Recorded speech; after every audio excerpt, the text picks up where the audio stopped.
tremendous right there. I'll tell you April what, 2nd, man. I'm there. I'll tell you what, Sunday you and night. me were talking about a week or so ago, man. There right? it is. You hit it. You hit it. Right. You hit it. Yeah.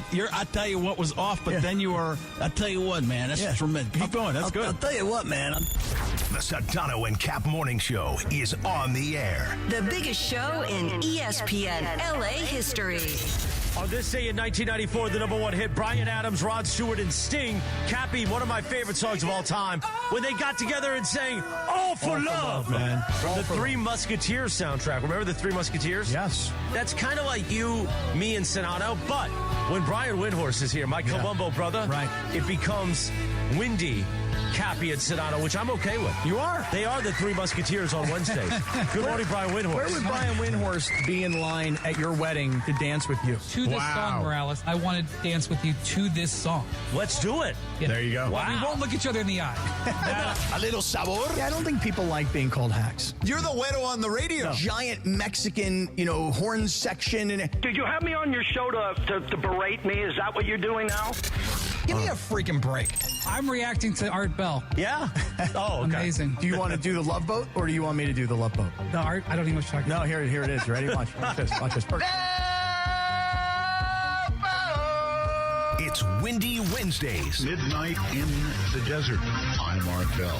Scott Kaplan, need a fat one, bro. The Sedano and Kap Morning Show on 710 ESPN. The all-new ESPN LA app and on YouTube at ESPN Los Angeles.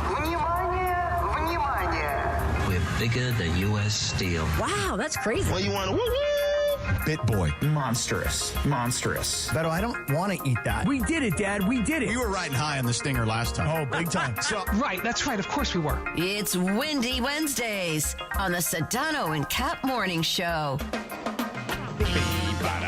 Yep.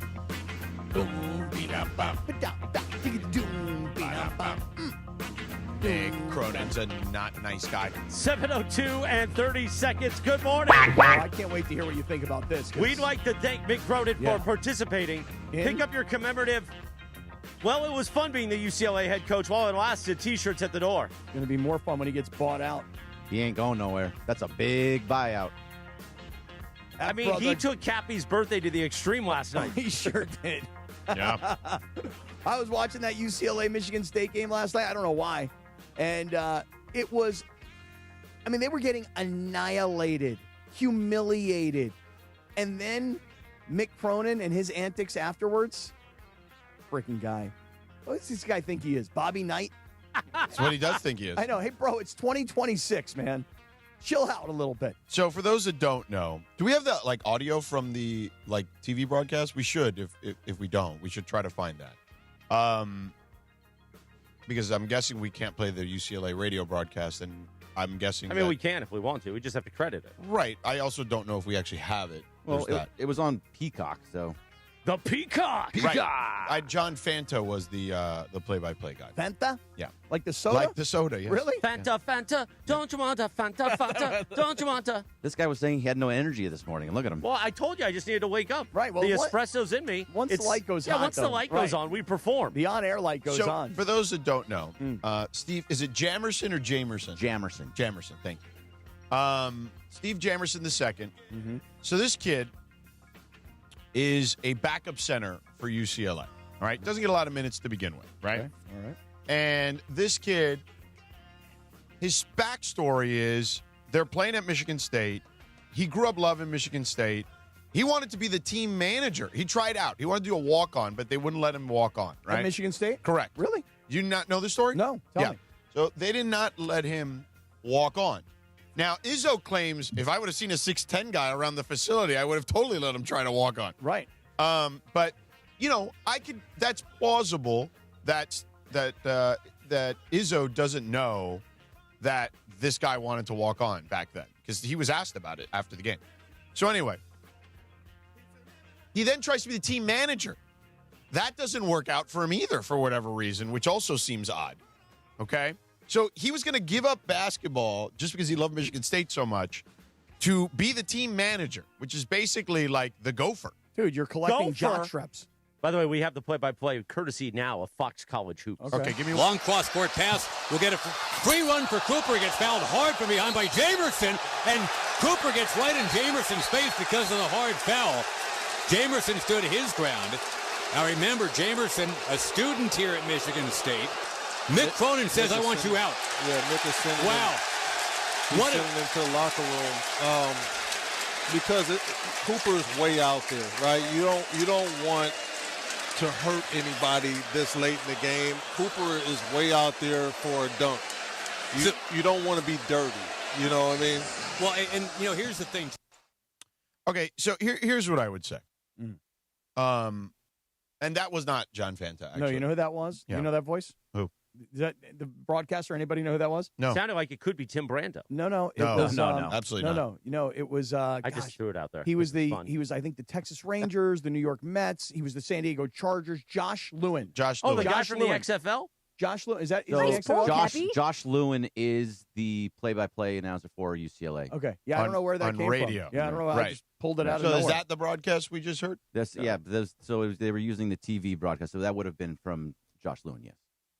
Right, he does the radio, though. Yeah, he did. Yeah, radio. Okay. Josh Lewin. Yes. Listen, 4 people are listening to that game, so we're good. Okay, it doesn't matter. That's not true. I just want to make 7. sure we get it properly credited. Anyway, Well, shout long out to story Josh. short, Jamerson or Jamerson? He says Jamerson. Jamerson, I don't know. We just heard it in the play-by. Hold on, stand by. Let's hear more from Josh Lewin. For Cooper gets fouled hard from behind by I always said Jamerson. Jamerson. Okay, so let's call him Jamerson. Okay, So Jamerson. Steve Jamerson the second. Jamerson. So this kid, as I told you, former student of Michigan State, you heard, right? Wanted to be on the team, wanted to walk on, did not get a chance to walk on, then wanted to be the team manager, was not allowed to be the team manager for whatever reason. The kid's from L.A. He then goes to San Diego, USD. Oh, really? Yes. Oh. Plays there. Huh. Plays pretty well.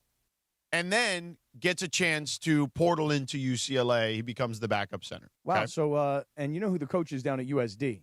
At the moment? Yeah. Isn't it Steve Lavin?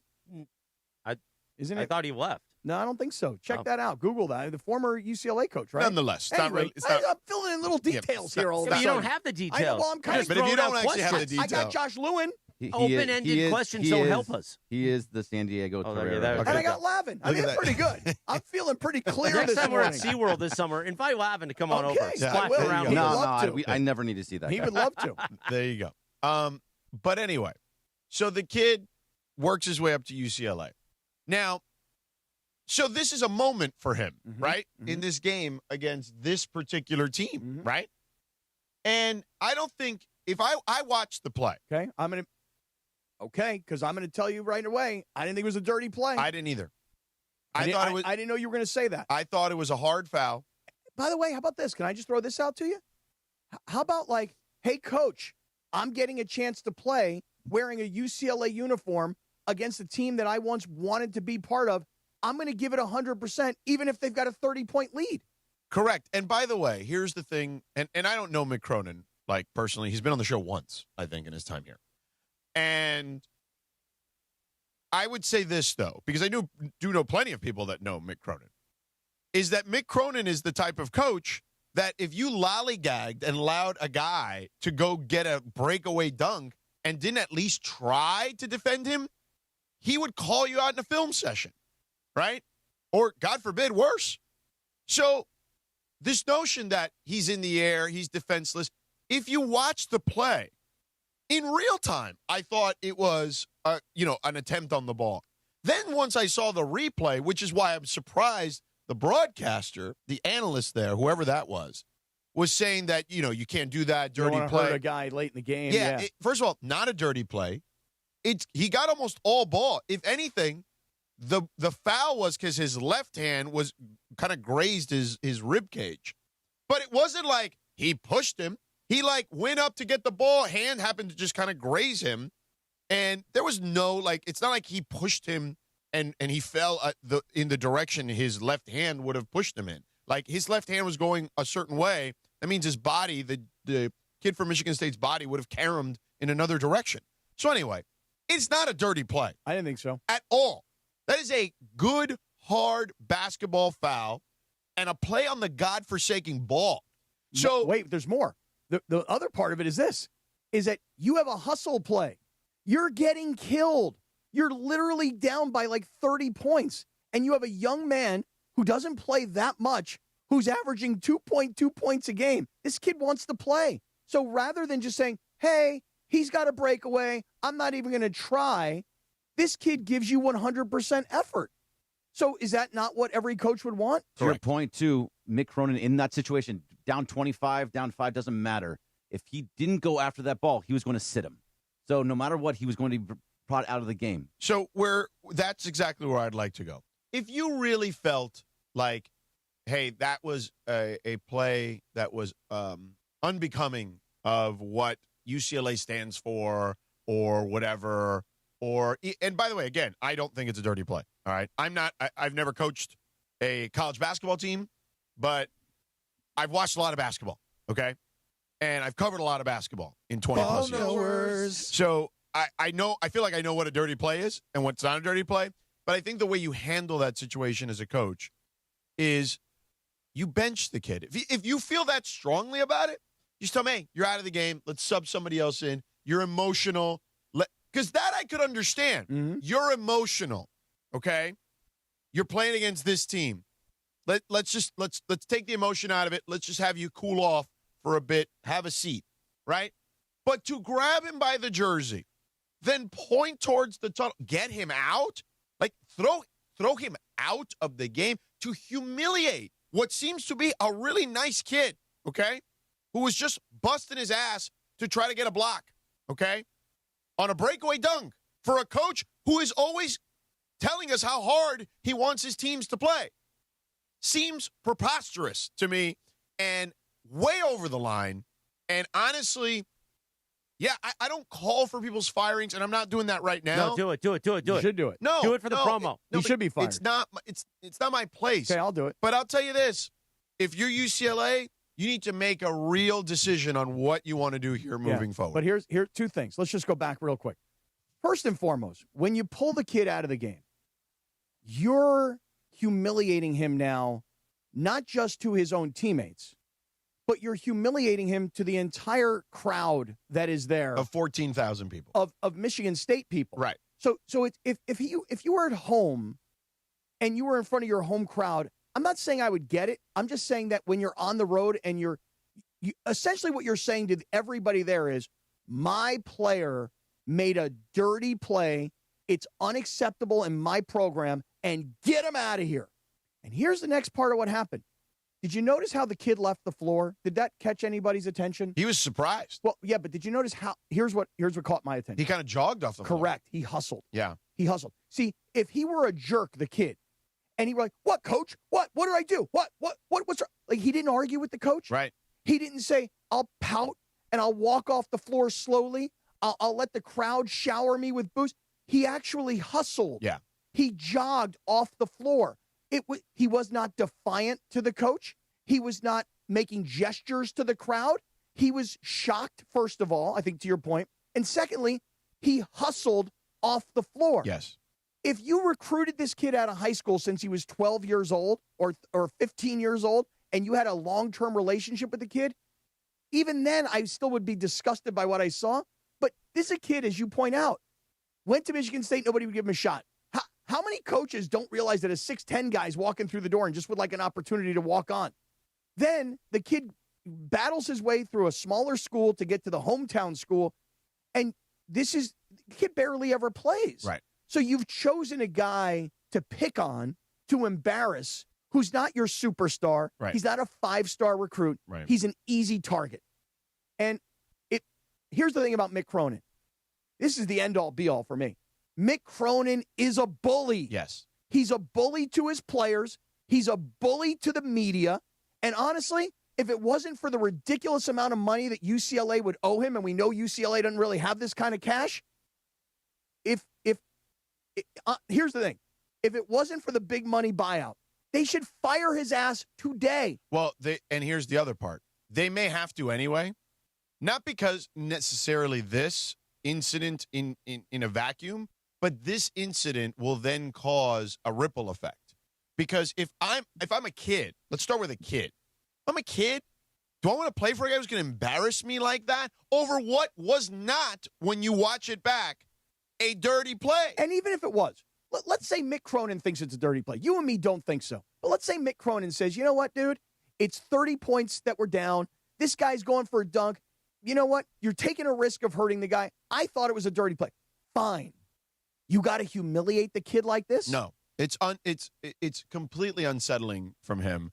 From a guy who, let's face it, is kind of unsettling in his behavior. It's very commonplace for him to be unsettling with his behavior. Mick Cronin is a bully. That's just it.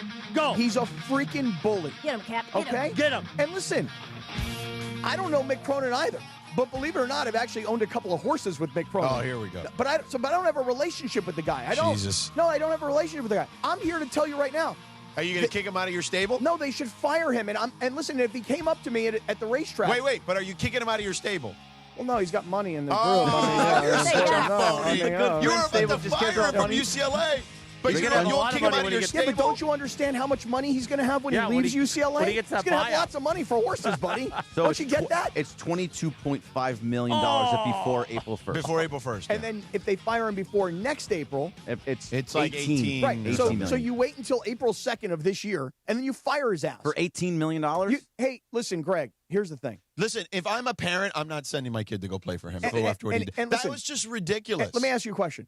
Are we sitting here today talking about UCLA's basketball team and how they got ham-slammed last night? They got motorboated Back-to-back last games, night? by the way. Right. Both Michigan and Michigan State just destroyed them. Now, Michigan is obviously the top team in the country, okay? Right. And Michigan State's a pretty good team, They're too. They're 15th very good. or 20th, Right. something. But we're not talking about basketball. We're talking about a coach bullying a kid, number one. And again, this is not Bobby Knight. This is not the 1980s, okay? You don't put your hands on kids. Listen, we've seen lots of coaches get fired for actually, I think, even less than what I saw last night from Mick Cronin. And not only is he a bully to the kids, then he's a bully to the media. Oh, right. The guy who asked him about the student section, and then, he tells him, no, I don't give a rat's ass about the student section. Do we have that audio? Oh, yeah. Yeah. Let's hear that exchange. But I want you to listen. Because I don't think the question was great, but it's still, here's where I think Mick Cronin went wrong. But go ahead, do the Valvoline thing. No, it's not the Valvoline thing. I mean, I go ahead, do the Valvoline thing. Like I'm some showman in the corner, just watching. Go ahead, Pardo. Hey, you. Come over here and do the Valvoline thing over here. Change my oil.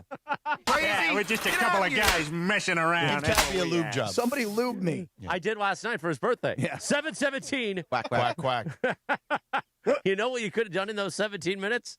Gone a lube job, Jack.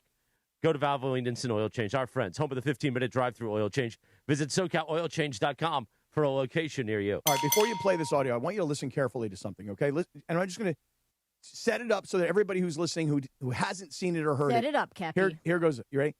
So the kid asks a question. Mick gives him an answer. Rather than Mick moving on after he tells him what a terrible question it is, listen to how many times Mick comes back to the kid or whoever the reporter is. Right. And when the reporter starts to get on the defensive, like, what? You said, once the kid starts to get a little on the defensive because Mick has put him there, then listen to how Mick takes it down a notch and then tries to team up with everybody else around. This is amazing psychology to listen to what Mick Cronin did last night after he made a jerk of himself on the floor. Play it. What was your thoughts on the student section chanting Booker's name? I could give a rat's ass about the other team's student section.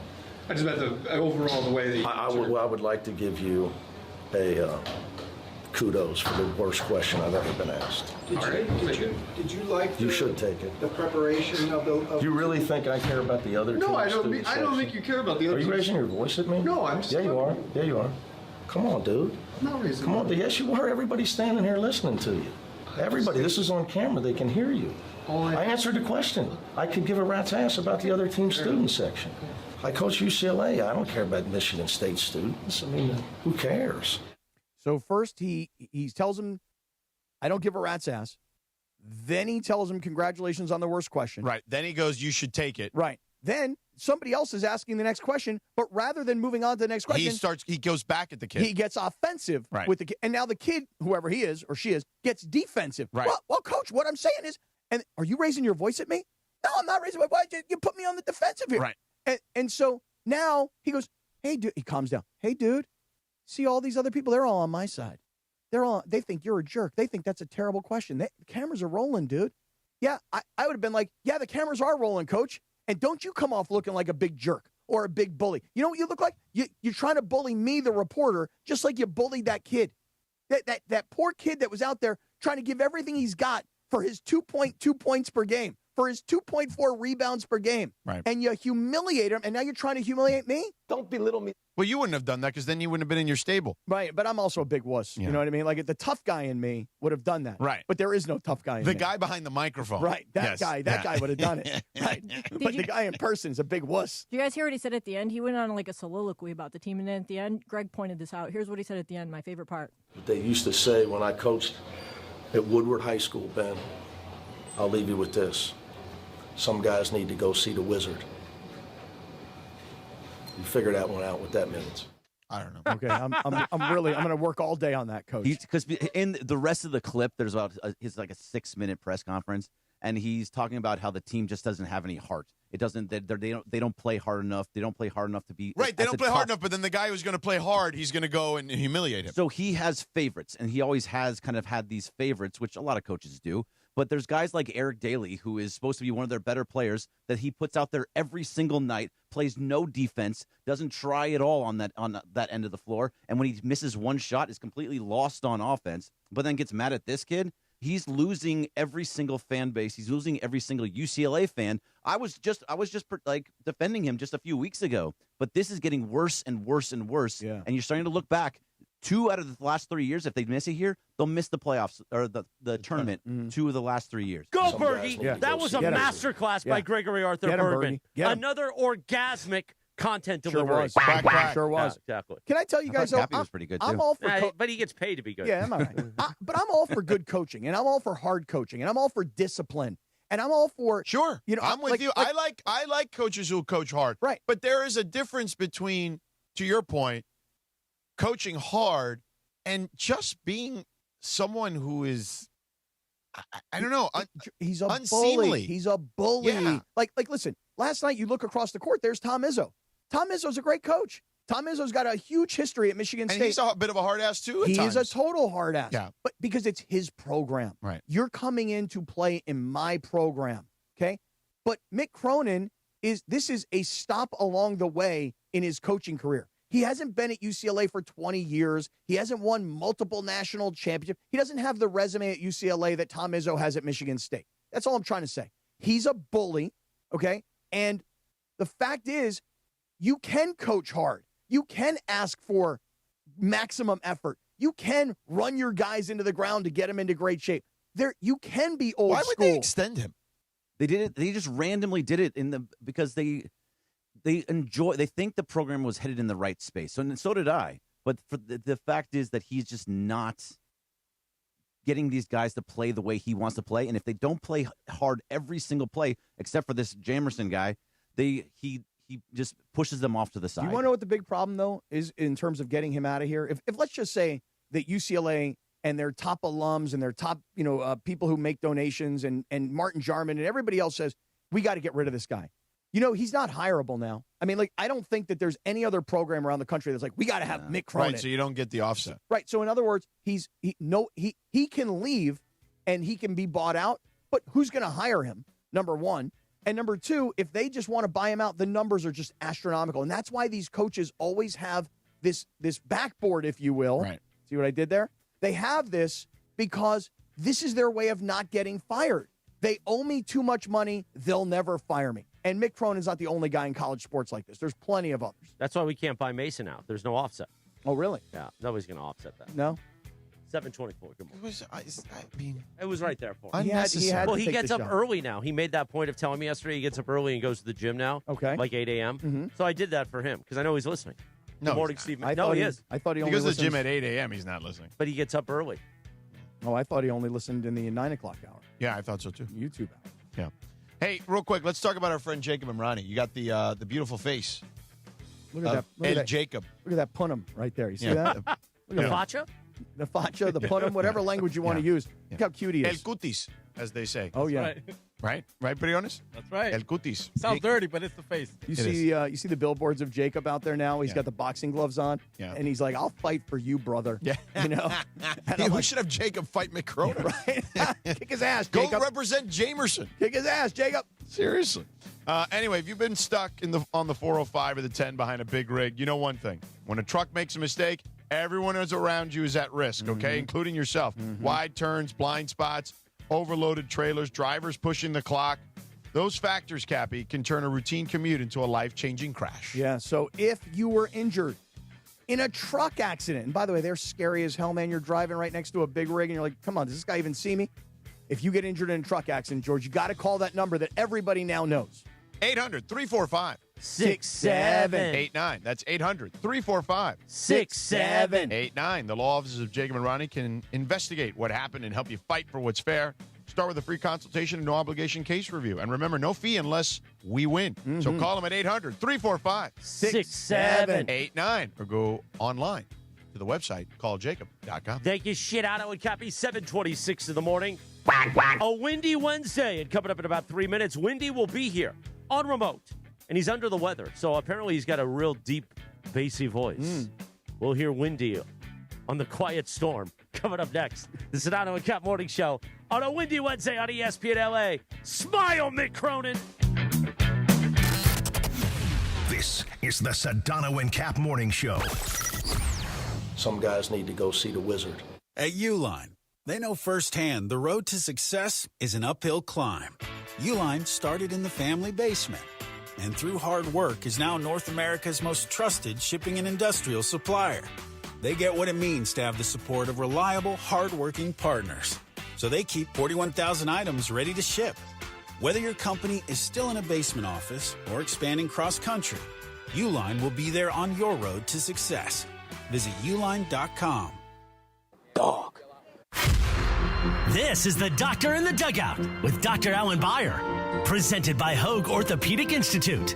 I'm often asked about people who suffer their first back injury. Think they've pulled a muscle in their back, and they don't stretch enough as far as their back is concerned. So when do you seek care from a doctor when you've sustained a back injury? At Hoag Orthopedic Institute, we like to tell people that the most important thing is to watch and see if that back pain is radiating down your leg, causing any numbness, causing any weakness, or any bowel or bladder dysfunction.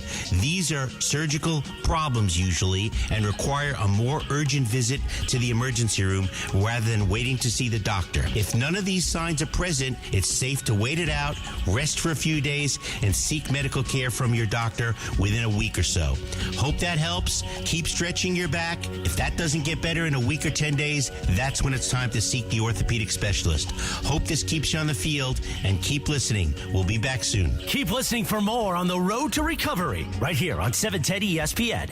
The following is a paid advertisement for the Wellness Company. Today we're talking cancer awareness, and I want to bring in someone with a really unique perspective, Dr. Kelly Victory. She's a board-certified emergency medicine physician with over 30 years of experience who serves on the chief medical board for the Wellness Company. And most importantly, she's a cancer survivor. Dr. Victory, thanks so much for being with us. Thanks very much for having me, Michelle. We've been hearing a lot lately about cancer rates rising, especially in younger adults, which is obviously pretty alarming. What are you seeing? Without question, cancer rates are rising across the board. And concerningly, we are seeing more aggressive cancers in people even in their 20s and 30s. That's scary for a lot of people. Is there anything that can be done to help alleviate that fear? And that is what led me to develop the new product Shield, because it is a group of more than 12 well-studied, scientifically proven supplements that help to supercharge your immune system, the first line of defense against cancer. To learn more, visit victoryagainstcancer.com and use promo code SMALLS to save $25 on Shield. Always consult your doctor to determine if this product is right for you.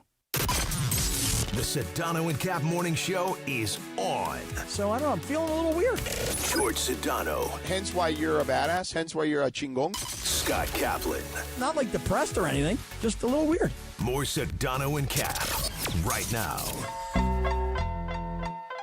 7:29. Good morning. The Sedano and Kap Morning Show. Guess who's back? Guess who is back? Not Mick Cronin. Were you bumping this yesterday, Kappy, in Paramount? Happy birthday. He turned 60 years old. Dr. Dre. Doctor. How are you, Dr. Dre? Yeah, I should have been bumping this yesterday. Some guys need to go see the wizard. Yeah, I know. That's what I was doing yesterday. I went to see the wizard in Paramount. That's what I did. We will have more on Kappy's visit with Sedano and Beto Duran in the city of Paramount yesterday. But Dr. Dre's birthday today, he turned 60. Today is also Ash Wednesday. Oh. Now, this is important, and I will get Sedano's insight later, because I'm going to give up sugar for Ash. Well, I guess it starts today after our gluttonous dinner last night, Kappy. But I want the advice on the Quest, like little bars that Sedano gives us. Those don't count, because there's no actual sugar. We'll talk about that more. I believe he is on the line. Technology-wise, he's on the satellite phone. The great Brian Windhorst, the Mike Colombo brother, joins us now on a windy Wednesday. Good morning, Brian. Live from Cleveland, Ohio. Oh, beautiful. Is the river on fire or is it not? No, it's frozen. It cooled off that flame real fast. Brian, do you have any? I don't know if you've seen this Mick Cronin thing that's from last night. Yeah, okay. Yeah, I was curious. I don't know. I didn't know how you know who you're talking to right now? I understand, You're but talking to Mr. Basketball over here. My guy could be locked in on something else last night. He could have been watching figure skating in the Winter Olympics, like I was. You know what I mean? But what do you think of that situation? Well, I think it's ridiculous to throw your kid out off the court. I don't think it's the way to handle it, especially when you're on the road. You're feeding into the situation. I think I can't speak articulately about UCLA's roster. And I also know that Michigan State's a very good team, and you're going all the way out to East Lansing in February. It's a challenging situation, but in a vacuum, by doing that, you are feeding into the crowd and feeding into helping the other team. Right. Not to mention you've humiliated your player. And then afterwards, I don't know if you saw this part of it, but then he got into it with a reporter because how dare a reporter ask him a question that he don't give a rat's ass about. So, I mean, this guy, Mick Cronin, has just become this overwhelming bully, and I hate to see him treat a kid like that. And as George and I are sitting here talking about, who wants to go play for this guy? Well, you remember the movie Bull Durham, right? Where Crash Davis is, telling Nuke LaLoosh, he's explaining to him about how it works. If you win 20 in the show, then if you do things, he was talking about mold on shower shoes, but it's not really important. If you win 20 in the show, then you can do stuff and people will think you're colorful. If you don't, you are a slob. And so if UCLA is winning at a high level, all of this stuff is seen as, passionate, and he's, it's part of his, his style or whatever. Ultimately, at the end of the day, if you win, you can get away with stuff, and if you lose, you can't. That's the bottom line. And so if he wins enough, he can do whatever he wants to the players. But, I'm not sure that he's winning enough right now. All right, let's talk NBA here as we get ready for the second half of the season. You guys were talking on the Hoop Collective podcast. You can always subscribe to Brian's podcast, the Hoop Collective, wherever you find your podcast. You were talking about the Daryl Morey theory, which is if you feel like you got a 5% chance at winning the title, you go for it. Who's in the 5% club? Yeah, so not 5% to win your conference, 5% to win the whole thing. Yeah. Right? So you got the defending champs, Oklahoma City. I mean, depends on which metric you want to look at. I think we would all agree that they've got a real chance to repeat. I think Detroit is in the club, although I'm skeptical of any team that hasn't won a playoff series winning 4. I can't underscore how difficult it is, the difference between winning 2 playoff series and 3 and the difference between winning 3 and 4. It sounds simple to say it, and it sounds simple. Oh, yeah, of course. But the level that you have to raise your game to, I've watched it over the decades. It stuns teams. Having said that, Detroit has been in first place literally for the entire season. They have shown for months on end, despite injuries, despite all their challenges, that they are an elite team, and I have to respect that. Also, they defend, and they're an elite team in the clutch because of Cade Cunningham. So I have to respect that. I'm not sure if I 100% believe in the Cavs. But the Cavs offense for the last 15 games has been number 1 in the league, and the Harden effect is just beginning to come into that. I reserve the right to change my mind, but I guess I'll put him in there, and I have the Knicks in there as well. George, I don't know what you hear when you go around the league, but people routinely are telling me they think the Knicks have the best roster in the East. They believe the Knicks are the best team in the East. It doesn't always show up, but they believe it. Boston has a asterisk because of Tatum. I don't know what's going to happen with Tatum. I don't know if he's going to come back. If he does come back, I don't know what he's going to look like. So I can't really pass judgment on them. And then when you look to the Western Conference, I have the same honor for the record that the Spurs have put together, but the same concern as I do with Detroit is that they've never won a single playoff series as this group, and the idea that you could win 3 or 4 is a high wall. And then, of course, Denver would be the other team I would have. Denver, I think, as whole, can very, very seriously compete to beat Oklahoma City 4 out of 7. Because that's what we're talking about. Can you beat the Thunder 4 out of 7? So that would be my list with the right to change it. All right, I have a question. So if these clubs that you're talking about are in the 5%ers, right? These are the teams that should go all in and try and win a championship. What percentage would the Lakers be in? Are they in the 10% club, the 20% club? Where are they? Well, what do you mean? You mean less than that? It would have to be less. Well, right. It's got to be less than. So less than 5. Right, but I'm thinking about it going mathematically the other direction. Meaning no, because you have 5% chance to win the title. Okay. So that means you would have the Lakers in this case would have way less than 5%. Okay, you know what? I'll go with the golf thing. I'll go lesser then. You ready? Yeah. Okay, so Brian, then what do the Lakers have? 1%, 0.1%? Where are the Lakers? Thank you for the math lesson, by the way. Yeah, Thank it's you. somewhere around that. Wouldn't you say, George? It's somewhere. Yes. Somewhere around where? I think we lost him. Oh, we did. We lost Windy. Chances. Wait, Windy, we lost you for a second. We lost you for a quick second. Yeah, I would agree with you, Brian. I don't think they have a very good chance. 1%? I mean, if you're asking me? Yeah.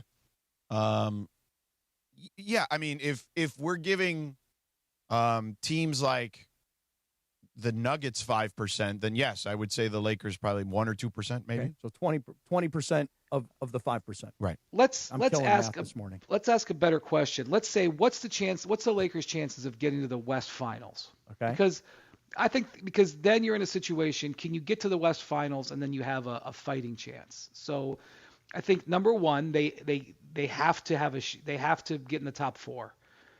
I think because you want to avoid the play-in number 1, and you want to have a good chance of having home court in the first round. And I know that last year they had home court in the first round, it didn't matter, but I think if they can finish healthy, and we know that they haven't had their big 3 together basically at all. Let's just believe that what their highest end, let's talk about their ceiling, that those 3 guys get healthy and they can play together. Okay, now we're talking about that. Now, they avoid the play-in because the last thing you want to do is go start into a series where you're at a disadvantage, or you're playing Oklahoma City or San Antonio in the first round, or Denver. Okay, you've gotten that. You're healthy and you've gotten into a regular playoff series where you didn't have to go through the play-in shenanigans. It's all going to be about health and matchups. I believe that there are certain matchups for the Lakers that they can have the advantage. And if they're healthy, especially healthier than their opposition, they have the ability to win, in the right matchups. Do I honestly believe that they can put it together to win 12 playoff games, win 3 series? No, but I would give them a fighting chance in a lot of situations. And to be honest with you, like, what else can you expect from this team? You look at this roster. It is not a championship roster. They have a few all-star players, but it's not a championship roster. So you give yourself a position to have a fighting chance. That's essentially what this entire season is about. Yeah, I would agree. I mean, you could twist my arm and there's this universe where they get the right matchups. I've been saying this for weeks now, that they could find themselves in the Western Conference Finals. But I also can find myself believing they fall to the play-in and get bounced quickly, So... yeah. Well, they have 2 games with the Rock. So they have a double, they have a baseball series with the Rockets, right, in a few weeks. Yeah. They've only played the Rockets once this year. Right now, that would be the first round matchup. Yeah. So let's say, if they go to those Rockets games and they're healthy, which, knock on wood, they can will win. be. Let's say they go to Houston and they go 2-0. Yeah. That's now you've got me with something, because Houston offensively is challenged. The Lakers, when they're, this is when George talks about the matchups. The Lakers defensively, there are moments where they can play good defense, and I think J.J. Redick has really rolled up his sleeves, and he's playing different guys. He's mixed in zone. He's really, they've improved on defense. But if they're going up against a powerhouse offensively, I just don't like them to win 4 out of 7. But you go up against Houston. Houston is not a powerhouse offensively. A bunch of their offense was a result of offensive rebounding. If you get in a situation where you're playing Houston, and if you win those 2 games in Houston, for example, you potentially win the tiebreaker, and you may give yourself a chance to have home court. So if you get in a 4-5 series where you're 4 and you have home court against Houston, a team that's not strong offensively, I like the Lakers' chances in that setting. Now, if they go to Houston in 2 weeks and give up 132 points twice to the Rockets, I'm going to have a different opinion. But that's what I'm talking about. And if you could get that, that set up, and you have your team healthy, and you play just good enough defense to advance, and you get the team that isn't a powerhouse on offense, that's your pathway if you're a Laker fan. Brian, our colleague and your podcast mate, Tim Bontemps, just sent me his straw poll. And I will reveal mine to you, and because I sent it to him yesterday. I know that he doesn't necessarily reveal on your podcast who voted what, but I'm happy to share with what I sent him. My top 5 at the moment is actually, you know what? I'm going to do this. In the first straw poll, I'm going to tell you what I voted very quickly, and then after that, I will tell you what I updated it to. So the first time when he asked for this back in December, I had Jokic, SGA, Cade Cunningham, Luka, Jaylen Brown. Those were my top 5, okay? And Jaylen Brown got that vote because of the way Boston had been playing, without Jason Tatum. My most recent updated version of this is SGA, Jokic, Cade, Wemby, Luka. How would you, and I'm not asking you to handicap it at the moment, but just what do you make of my list at the moment and the way maybe my list has evolved? Yeah, so first off, the Bontemps' poll is coming out on Friday. He does this 3 times a year, and I think it's literally one of the best things we do at ESPN during the season, because when Bontemps polls the voters, he polls 100 voters in every market, international voters and American voters, and television, radio, and local writers. It's basically a true poll. It's not 10 people just in LA. It's how the actual voters go. And his results, he's now got 7 or 8 years of results. He has basically called the race almost to the number multiple years in a row, not only predicting the winner, but predicting by the margin of victory. This is not just some flippant thing that he does. It is a real pulse on where the voters actually are. So that comes out on Friday. I had Jokic first the last time around. I had Shea first this time around, and it's hard to vote for a guy who's been out for a few weeks, but the race is a mess with injuries. I had Shea first, and right now I have Luka fourth, but that is partially due to the fact that there's been the injuries. So, but Luka could win this thing, because I don't know how much time Shea's going to miss. Right. He's missed like 9 or 10 games. Luka's missed what, like 13 or 14? Yeah. I hate to think that the MVP race could be a war of attrition, but Jokic is on the edge. Wembanyama's on the edge.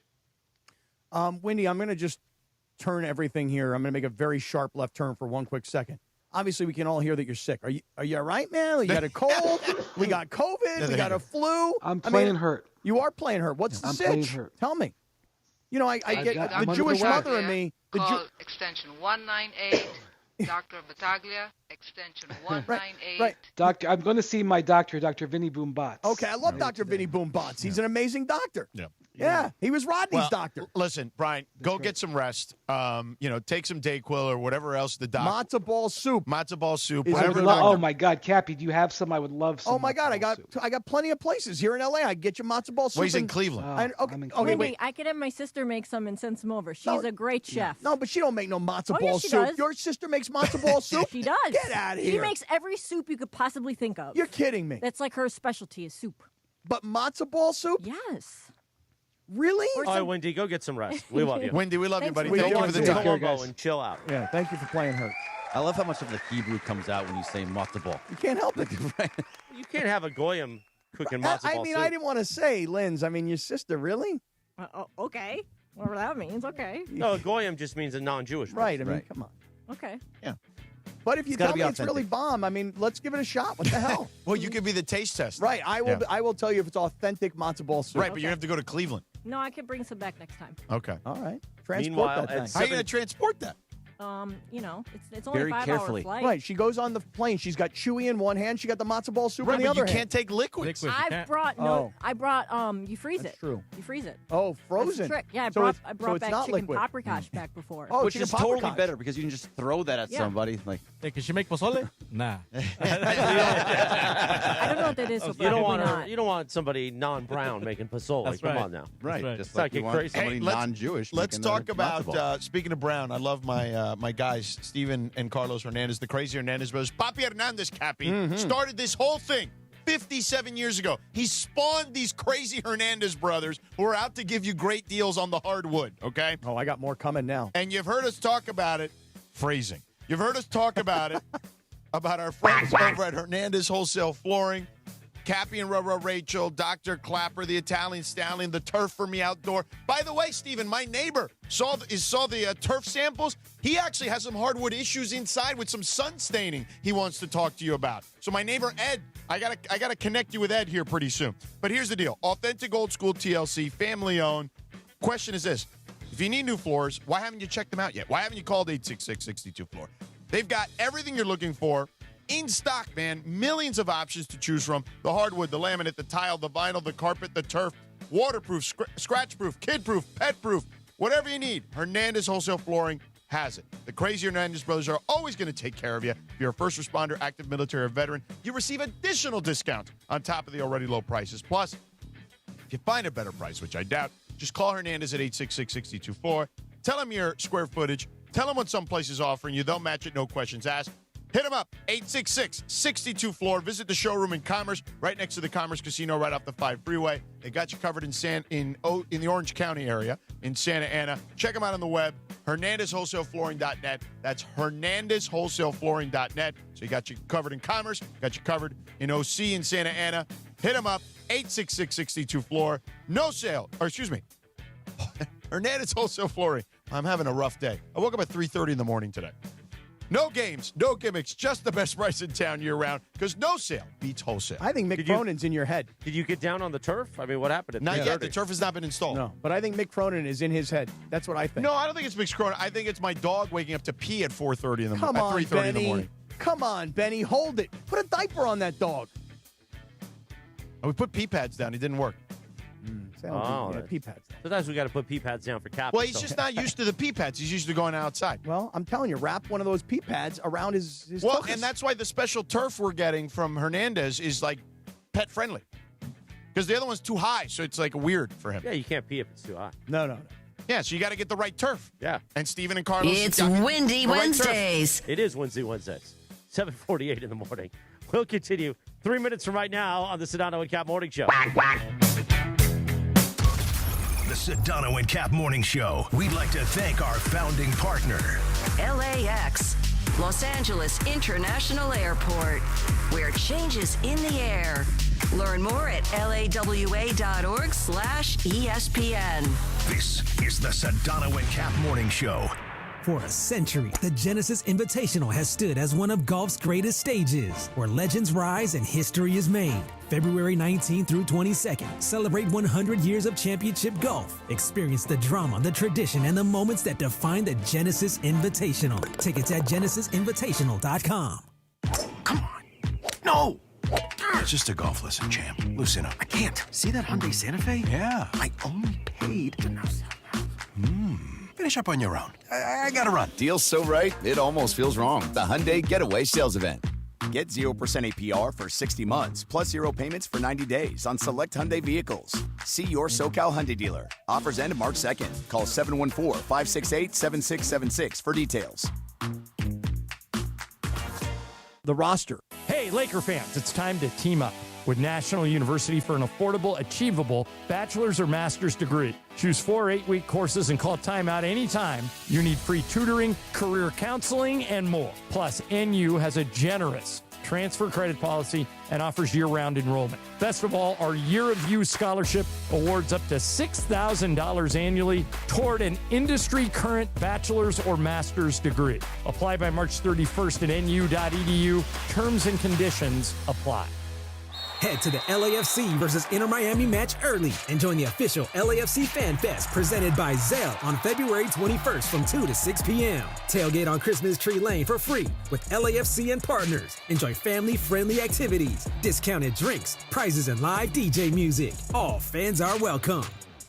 Diabetes, high blood pressure, anxiety meds, everyone's on them. If you're a 50-year-old male, maybe a bit porky, and you may even have type 2 diabetes, $1 million of term insurance may only cost you about $200 a month. Call Term Provider. Speak with Big Lou at 800-568-2790. Big Lou will find a term life policy for you even if you have type 2 diabetes, are overweight, or have high blood pressure. Term Provider has helped thousands of people like you who think they can't afford term life insurance. To buy $1 million of affordable term life for you, all you need to do is call Big Lou at 800-568-2790. Lou will make sure the scales are tipped in your favor. Call 800-568-2790. Big Lou will answer your call and work to fit you into a term life policy that you can afford. Remember, Big Lou's like you. He's on meds too. Call 800-568-2790 or biglou.com. You're hanging out with the Sedano and Kap Morning Show. Especially on lighter days like today, we're just going to make ourselves laugh. Why the hell not? Why the hell not? Let's feel good today. Let's feel good. More Sedano and Kap. Come on, kid. Just have fun. Right now.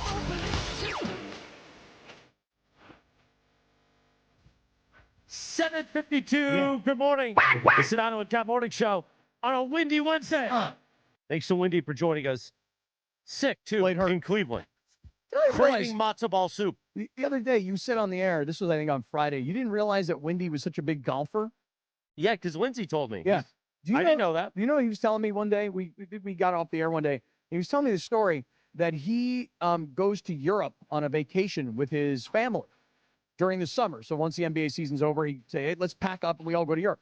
So he's taking his family to Europe and he says, my wife wants to go here, here, here, and here. When the vacation is over, you talk about being a guy, right? When the vacation's over, okay, honey, you and the kid or kids, you guys go home to the United States. You guys go home to Omaha, Nebraska, or wherever he calls home. Me, I'm going to meet my buddies in Ireland to play another week of golf.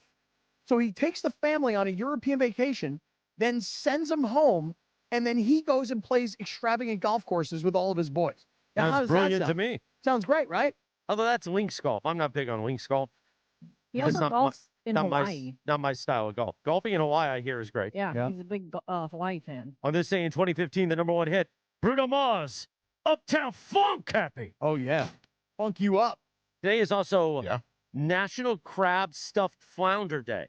National Crab Stuffed Flounder. Have you ever had a That might have flounder? been what we had on that sushi yesterday. That was bomb. So let's talk about yesterday, Kappy's day, his birthday, in the city of Paramount, Sedano. We should actually bring Beto on at some point to talk about this too, because Beto was one of the ringleaders in all of this.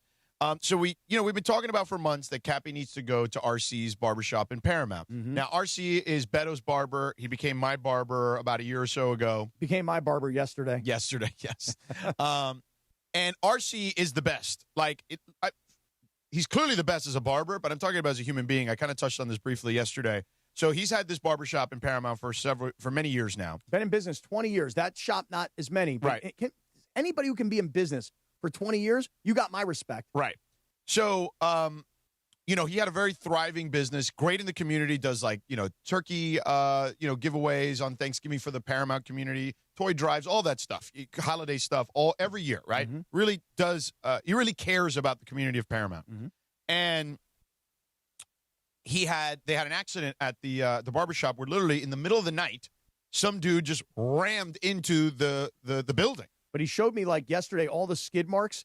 I was going to show him mine, but I didn't feel like it was Different appropriate. kind of skid marks. Come on, Kappy. But anyway, he shows me, George, across the street, this guy hits the median, bounces off the median, comes across the road, and bam, right into his shop. The corner of the shop. Yeah. Unbelievable. Yeah. So they were puts him out of business for like several months. Yeah. Right. So he lost a lot of business because people are like, "Oh, I got to go get my hair cut somewhere." He was trying to cut hair in like buddies' shops and this, that, and the other, but it was difficult, right?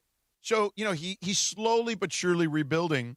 But I do think it is literally one of the like true gems, hidden gems of Southern California to go to RC's Barbershop in Paramount.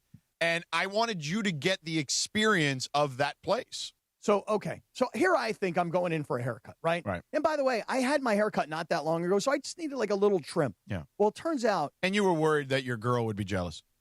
Not Rachel, your girl who cuts your hair normally. Yeah, and I was also a little worried because. Just FYI, we're going to sweep the top a few minutes. Okay, so just keep going. Let's go to 5. I felt like Beto told RC to give me some haircut called an Edgar. I don't know exactly what that means. Okay. But I was like, an Edgar, I don't know what that means. Like, what okay. Right? What, are you going to be an extra in training day if you get the Edgar? I don't know what an Edgar is, all right? It's kind of like a bit of a blowout with like a high shave, yeah. Okay, so I'm like a little worried, like I'm getting set up here for a bad haircut. Can you imagine you? No, you could not have done an Edgar. No, that's for like a young kid. Okay, Can you imagine Sedano or Kappy walking through Solana Beach this weekend with an Edgar? so. Because they'd shave you up real high. Okay, so I sit down, and RC and I are having like a very deep conversation about business and about, he showed me all about the car accident, et cetera. Yeah. So, but then I realized I'm not sitting in a barber's shop. I'm sitting in a guy who's an artist. Right. And I know this is going to sound exaggerated. No, it's true. But I had no expectation that not only was I going to get completely cleaned up, I mean, he cleaned up my ears, he cleaned up my nose. There was a lot going on in your ears and nose, yes. Right, and so then I don't realize that he's about to give me like a full-on facial. Yeah, so he so when I walked in, yes, I said it. He gave me a facial. I didn't say anything. Yes, he did. Oh God, Kappy. When I walked in, he did. When I walked in, Kappy had whatever the mask was on, and he was like, and RC's like, shh, he's asleep. He's asleep. Right. Like he was out. Like Kappy was asleep. Sound asleep. You got to be careful if you fall asleep in Paramount. Oh, stop. Well, all I can tell you is this. First, he wrapped my face in one of those hot towels. Yeah. Then he steam. He was like exfoliating my pores. And then had the steamer on you. Right. And then he had that blade, that blade where you're shaving my face. Yeah. And let me tell you something. You got to have a lot of confidence in the guy who is shaving you when he's got one of those straight blades right near your neck. Yeah. He cut me in the throat if he wants to. Yeah. Right. And so he shaved me. He exfoliated me. He put these like little like ice cubes underneath my eyes because I got these bags underneath my eyes. Yeah. And then he put this full-on mask on my face, and then he started to peel it off. I mean, I had no idea I was in for this experience. By the way, anybody who wants to go, on YouTube right now. Yeah. Anybody? Well, no, they're showing the food that we had afterwards, but yes. Yeah. Anybody who wants to go down to RC's and support a local businessman and a guy who's trying to rebuild his business, let me tell you something. It's called the rosé. That's what the treatment is called. Yeah. It's called the rosé. It's the haircut, it's the shave, it's the exfoliation, it's all these organic, ingredients. I mean, it was very, very, very impressive. So now, once we get done with the haircut and we've all hugged it out and everything, you know what these guys do? They go across the street to this restaurant. So I've been telling you, when I was there a couple months ago, they have a restaurant, right? That is a seafood place, right? Petty Seafoods, right? So then they created a takeout place behind. There used to be a laundromat. They bought that out, before they what they did was they did like a takeout place, like for Uber Eats and DoorDash, things like that. But then they were able to get the license to make a full restaurant. So it's called Petty Sushi. Right. So those guys, Paul Sr., Paul Jr., who owned the place, came over and brought us those trays of food that you saw there. One of them is like ceviche style, right?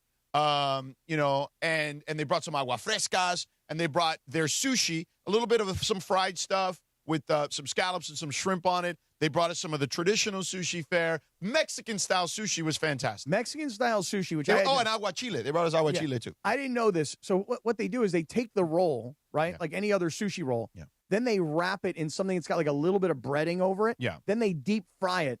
Then when they pull it out, they cut it into pieces, and you never know that the rice was deep fried because it's not like hot on the inside. Right. It was spectacular. Yeah. And they had this one thing called the Tortuga. Now, I have the menu here from El Petty Sushi. Yeah. And the Tortuga, George, has this. It's like a big bowl, like upside down bowl like a of rice. shell of a turtle. Right. That's why the Tortuga. Right. And then inside the rice, there must be like carne asada or something inside. So there's rice with meat inside, and then on the outside is like. Well, I think it's a crab. Well, that's on the outside, right? The crab, and then avocado, and then like a spicy mayo-ish, and then all I know is this. It was incredible. The Tortuga was insane. Yeah. We ate so much freaking sushi yesterday. Right. Yeah. And then here was the best part. So we're watching it now on YouTube, by the way. The best part is this. Sedano here tells the guys, Paul and Paul Sr., hey, I'm having a little thing. I got a little thing this weekend. Right. And I needed to cater this thing. Yeah. And it turned out perfect because you were able to walk across the street and put in an entire order for this weekend. Right. Yeah. And I'm going to go pick it up. Amazing. Yeah. So now I got a whole new routine. Here's my routine. You ready for this? Today is February 18th. Right. You're listening to KSB in Los Angeles, by the way, a Good Karma Brands radio station. You're fine. You're fine. In March, about 3 weeks from now, I will be driving down to Paramount. I will be getting my haircut, my facial, my shave. And by the way, I'm letting it all grow too. You know what I mean? By the way, Beto and I told him, you look so much more youthful after this thing. It was true. I know. My face was like glowing, right? Yeah. So then here's my new deal. I go down to Paramount. I get my full-on facial, all right, from RC. And then as soon as I get done with the facial, the shave, the haircut, the whole thing, we hug it out, everything else. Then I go across the street to Paul and Paul Jr. At Petty Sushi. Right. You went to go check that place out. I pick up an entire platter of sushi. Right. And then I drive to South. Right. So I got a whole new routine. As a matter of fact, I'm going to tell you guys this right now. When I decide the date, I'm going to tell everybody the date. Hey, on this day, it's a Tuesday, blah, blah, blah. I'm going to be down at Paramount, my new hood, okay? I know a lot of times people call me East Side Cap. You know, some people want to call me South Bay Cap. I'm Paramount Cap right now, okay? The mayor of Paramount. Right. Yes. And I'm going to tell everybody, hey, guys, at 1 o'clock on this date, you should all book your appointment, and we'll all go be guys together. And we'll all get facials, and we'll all get haircuts. We'll all get shaved. And you know what we're going to do? Yeah, we're just a couple of guys messing around. That's what we are. We're going to help this gentleman, RC, rebuild his business. Yeah. Yeah.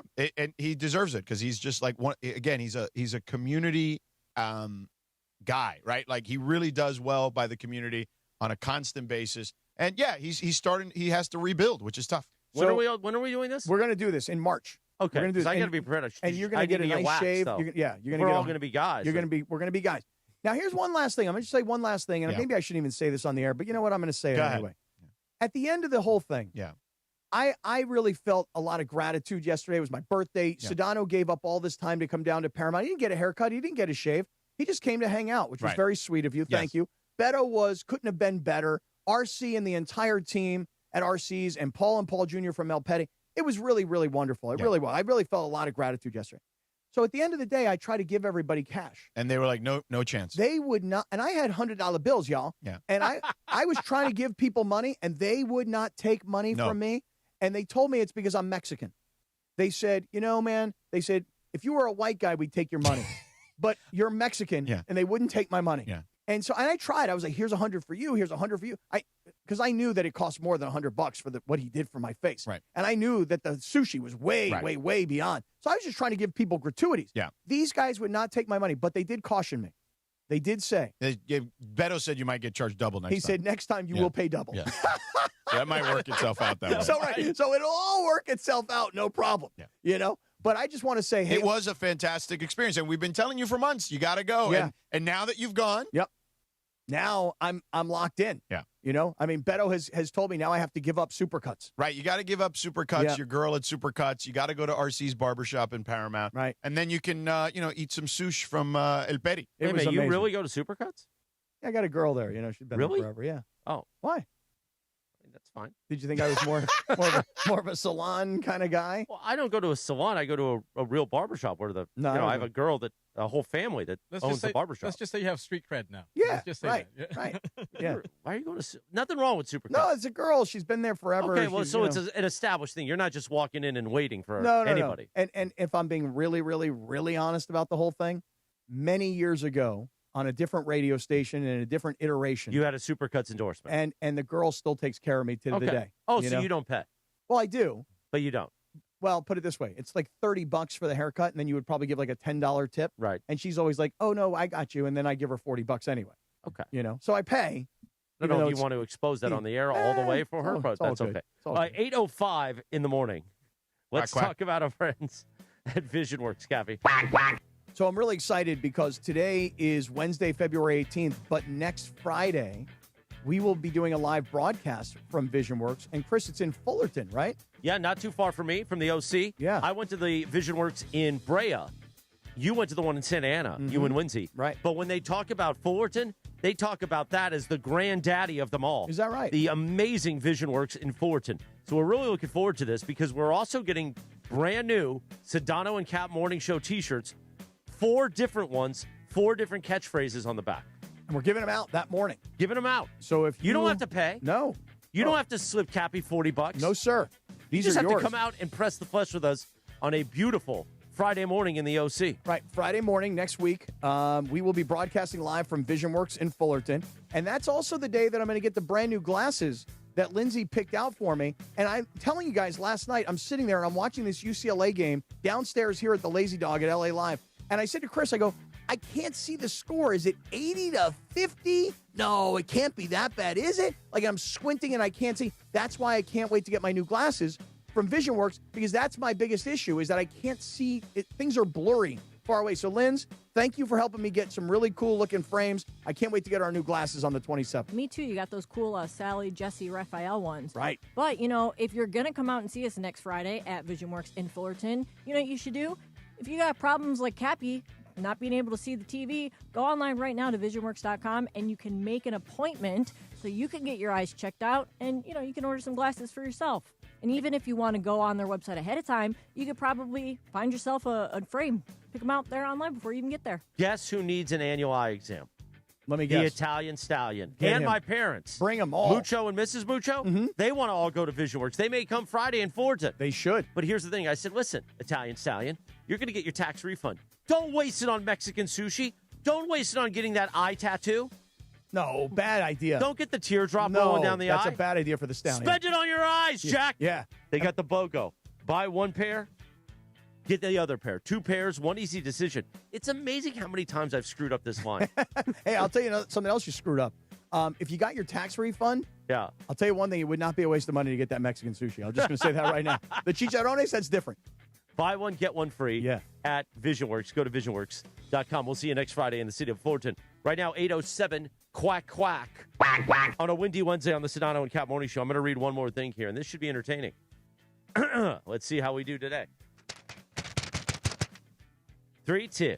Join DeMarco, Travis, and me, Chris Morales, live from the Genesis Invitational at Riviera Country Club from 2 to 5:30 p.m. near the 8th fairway. See, Bergie, before I started this, went, oh, boy. Next to the broadcast, stop by the Travis Matthew trailer, nice, for exclusive gear, including a limited edition LA collection benefiting the LAFD Foundation, and check out the brand at travismatthew.com. Travis Matthew, elevated, course meets coast style for every moment. Well done, Berkey, cleaning that up. Thank you.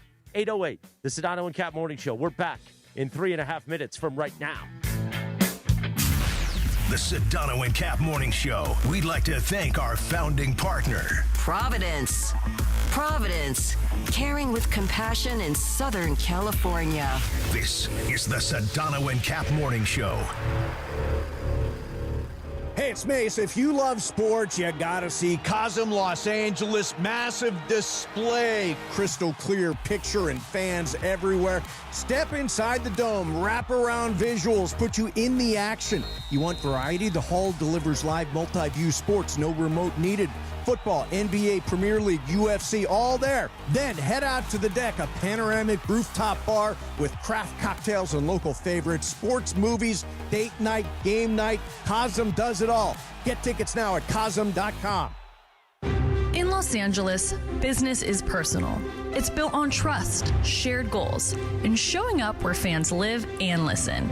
At ESPN LA, we don't just close business, we open partnerships. We're hiring audio, play-by-play, and digital marketing consultants, local experts who know how to connect brands through ESPN LA's talent, digital platforms, events, and the power of Lakers, USC, Rams, Kings, Angels, and LAFC play-by-play. This role is about listening first, creating custom solutions, and building long-term relationships with businesses across one of the most iconic sports markets in the world. If you are driven, collaborative, and ready to represent the best brands in sports, this is your opportunity. Competitive pay, full benefits, real growth. Open your next partnership with ESPN LA. Apply today at goodkarmabrands.com/careers. goodkarmabrands.com/careers.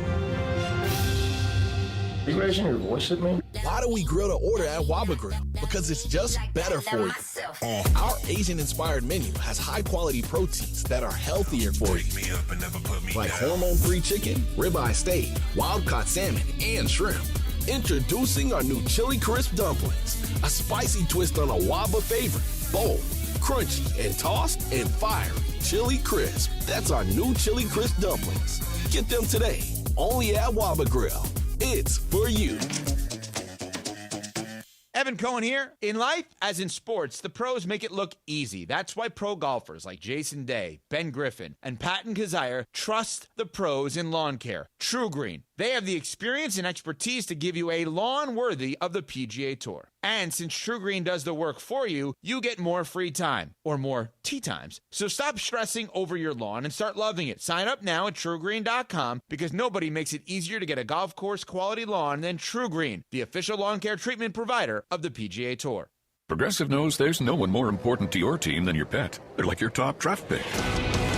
And it looks like Chuck has selected Pepper the Corgi. Bold pick there, Deborah. Yeah, Rich, Pepper has a high ceiling for sure, but he does have a tendency to bark at every tree. Yeah, he brings a lot to the table, but also takes a lot off of it, especially when it's been left near the edge. Nothing left to do now but suit him up for the dog park. Protect your top draft pick from injury and illness with Progressive Pet Insurance. Get a quote at Progressive.com. Progressive Casualty Insurance Company affiliates and third-party insurers. Not available in all states or situations. Covered subject to policy terms.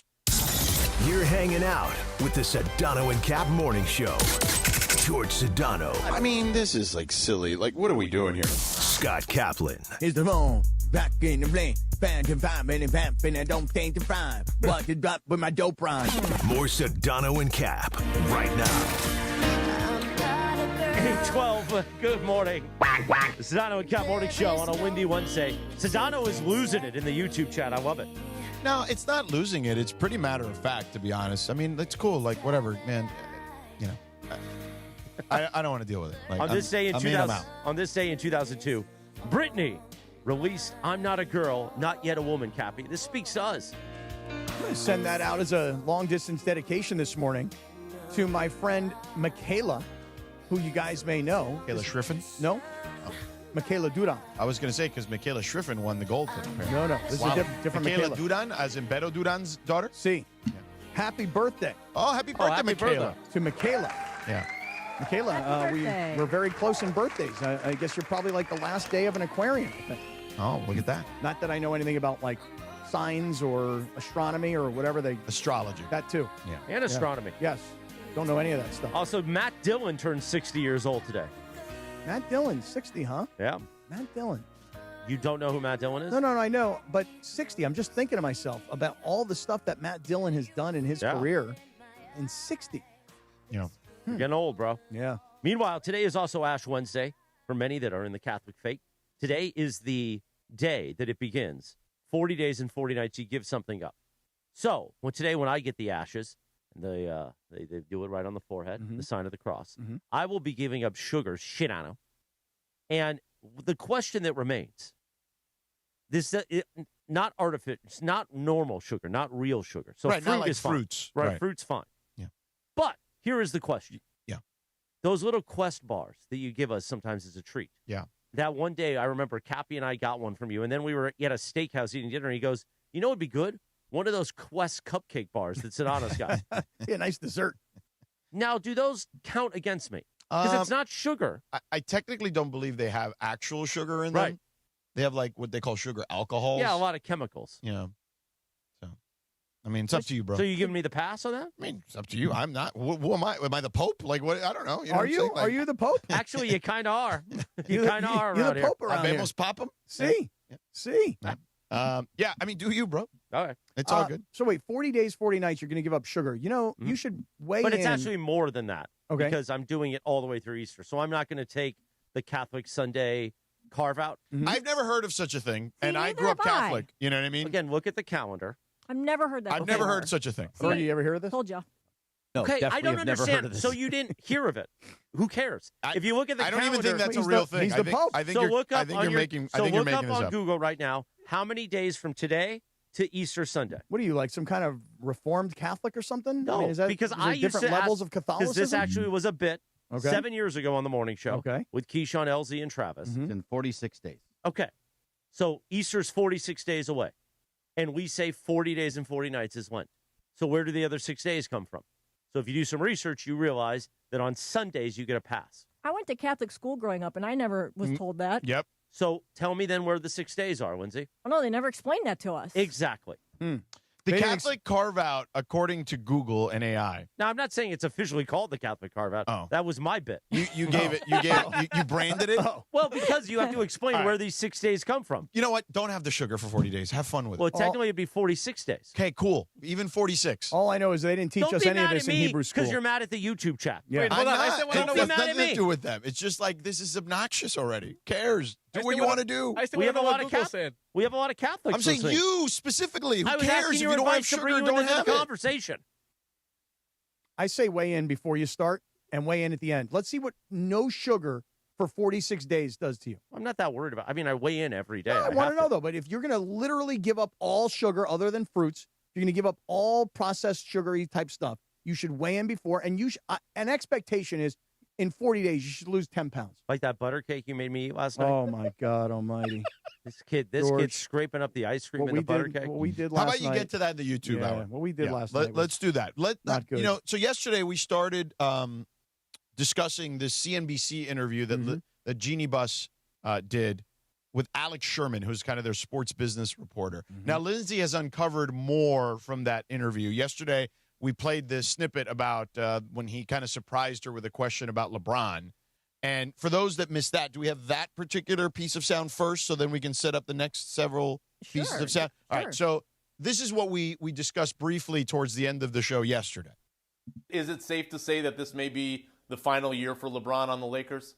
I never say never, but he certainly hasn't given an indication as to, what will, he's earned the right to decide how his career will go. And, he continues to impress.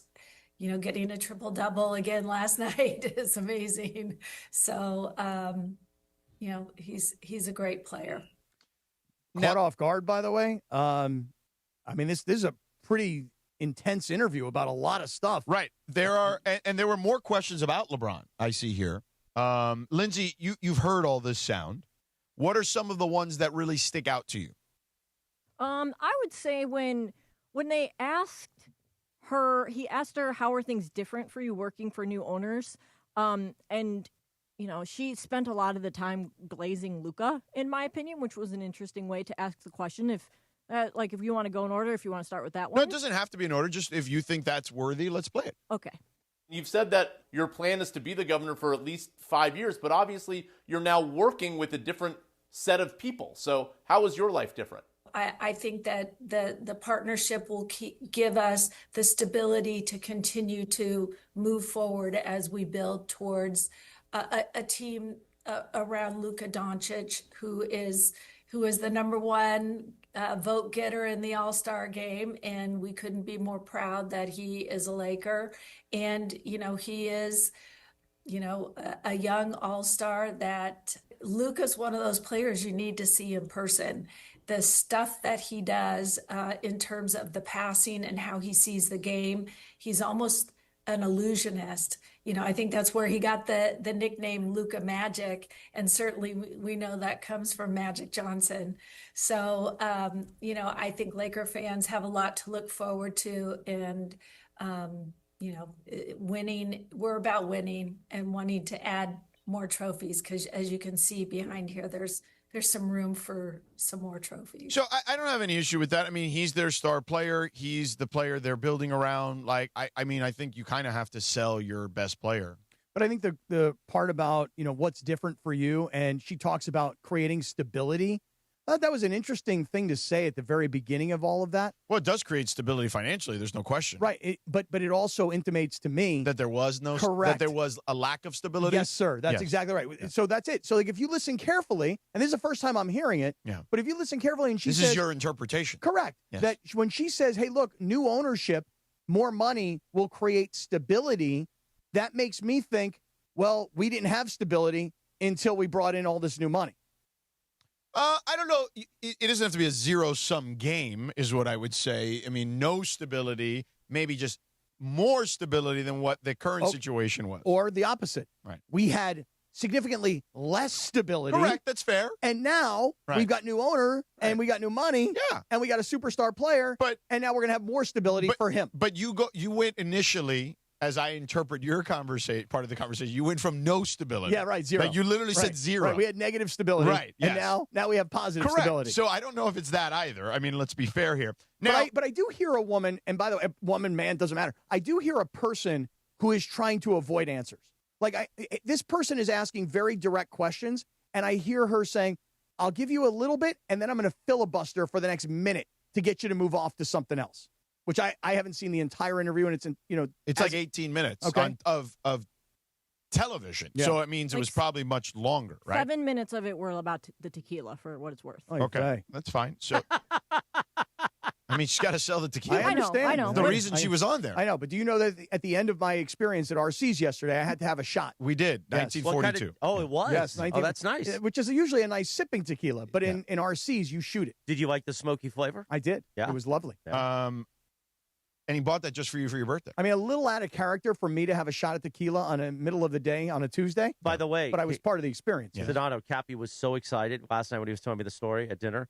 He's like, and guess who took a shot too? For my birthday, yeah. Sedano. I wasn't going to do it, but I said because it was your birthday. And it's part of the experience at RC's. Yeah. So anyway, there is more LeBron stuff here now. And I want to get to that, but let's kind of get back on the tracks here so we can break on time and then tease because I thought it was just the first thing about LeBron, about this would be his last year, and she kind of stumbles through the question and the answer about like, well, it's his, place and his choice and whatever. But she was asked another question about LeBron that, at least based on the summary that's here, I think people will find fascinating when you compare it to the answer we just heard about Luka. Okay? So let's do that on the other side.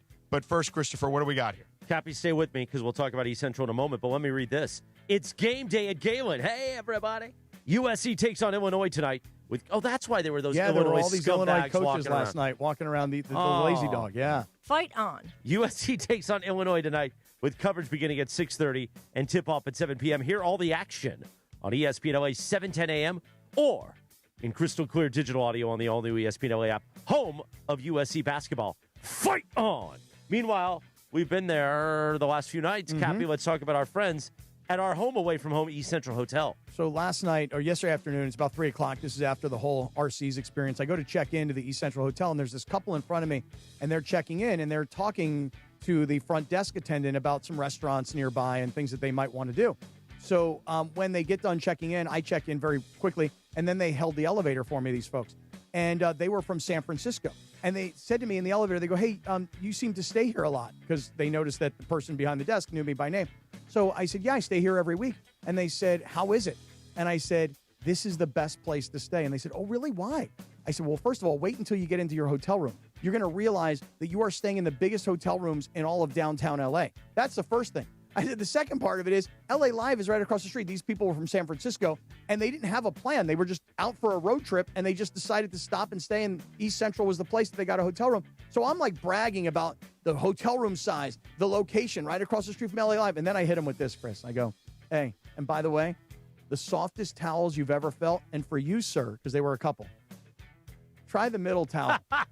You're going to really enjoy the middle towel. Sir, your privates will never feel better than when you use that middle towel. Right, exactly.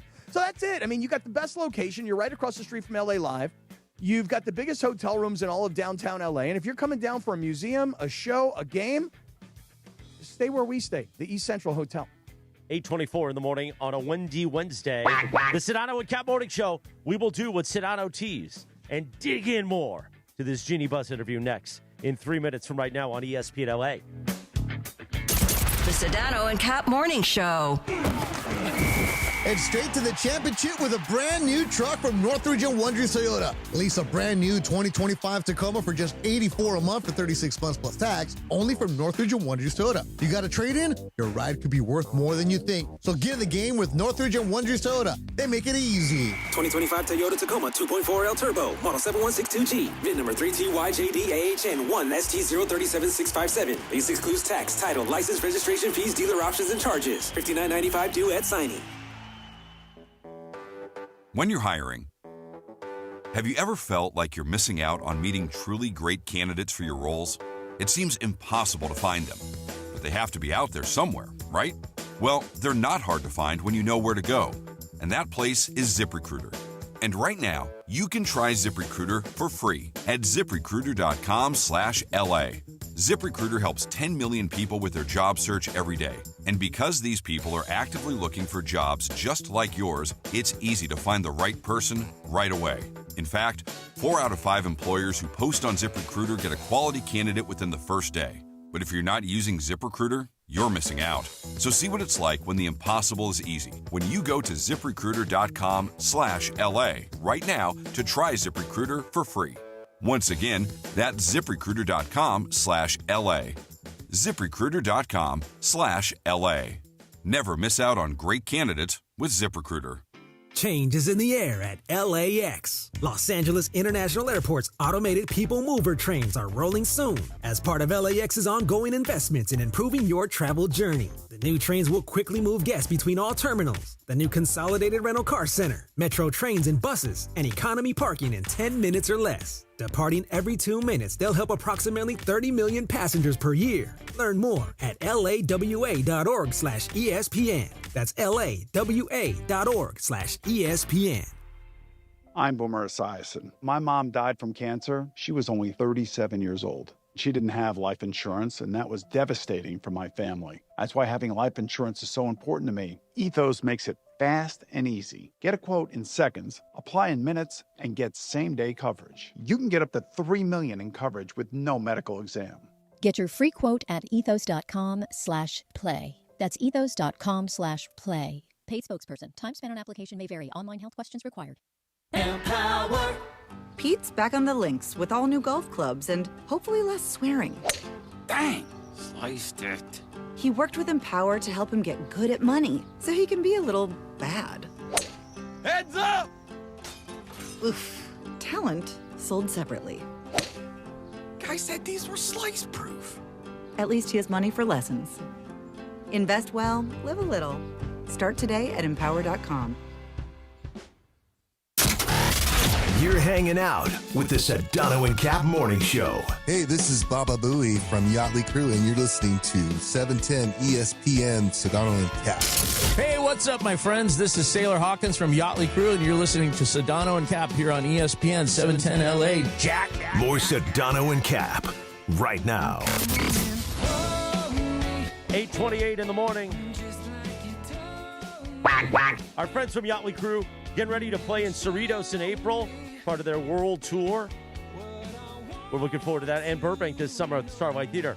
Meanwhile, today is also Molly Ringwald's birthday. She turns 56. No. 56. No, Molly Ringwald's got to be older than 56. Says 56 here on the sheet. Come on. She's just been in your life for so long. Yeah. Right. Her entire life. Right. Seriously. Yeah, because she was a child actor. Right. And you think about 16 Candles. Yeah. And when she made that movie, I would never have thought that she and I would be the same age. Well, you are. You know, You are. And then Breakfast Club. I mean, these are some of the most important movies of my childhood. Today is also Thumb Appreciation Day. Dumb appreciation? Thumb. Thumb? Oh, thumb. Thumb. Like appreciate your thumbs. Yeah. Thumb. When you're using the doing the Fonzie, you need that thumb. Hey. Hey. There's a modern reference. Yeah, very. Well, like Breakfast Club. Listen, Right. just because you're mad at the YouTube chat, don't take it out on me. Why are you taking it out on? I'm not mad at the He's YouTube being chat nice at lately. all anymore. I just told them. See, this is why you coming in 2 days a week in studio. That's a little they're much. Les Miserables in the YouTube They chat. are, but they every day are. Every day. Yeah, but I feel like we cater way too much to them sometimes. I'm the first to say that. Yeah. Hey, by the way, I did get a lovely message yesterday from the band Yachtly Crew. Yes. The boys are down in Key West right now. Right. And they sent me a happy birthday message yesterday, which was really lovely. I got to tell you, man, I spent hours, I'm not joking, not one bit, hours yesterday answering every text, every DM, every Facebook message, you name it, I answered it. And this was the other thing at dinner. Yeah. How much time we spend like answering DMs and replying to our listeners. He's like, you think Mason does that? I'm like, no, not a chance. It's on you, bro. Yeah. You think DeMarco does that? I go, DeMarco doesn't even know how to open the app. Actually, that's not true. He does. He actually does better with social media than most of our talent. Yeah. He does the get your ass up Right, I video love every that. morning. So I don't mean I took a shot at DeMarco just for the bit, but he actually does do it very well. Mason, not so much. Oh, no? No.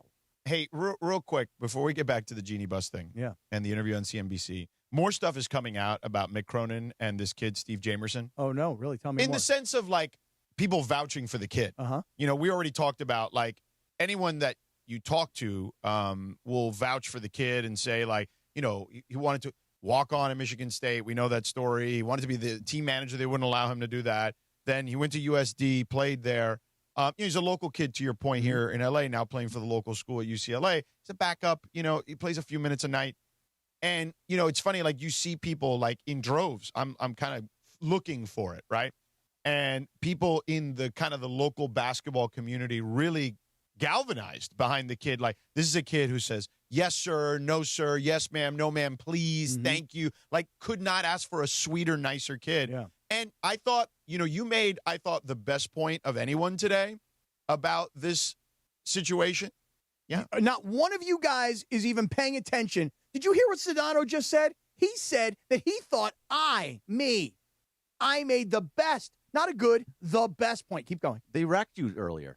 We did rack you. I know, but keep going. Yeah. Keep going. When you mentioned when Mick Cronin humiliated him in front of thousands of people in that arena, his own team, and hundreds of thousands watching on television, that, you know, when he looked confused when he didn't understand what the coach wanted him to do. But then when he realized it, he jogged off. He hustled off the floor.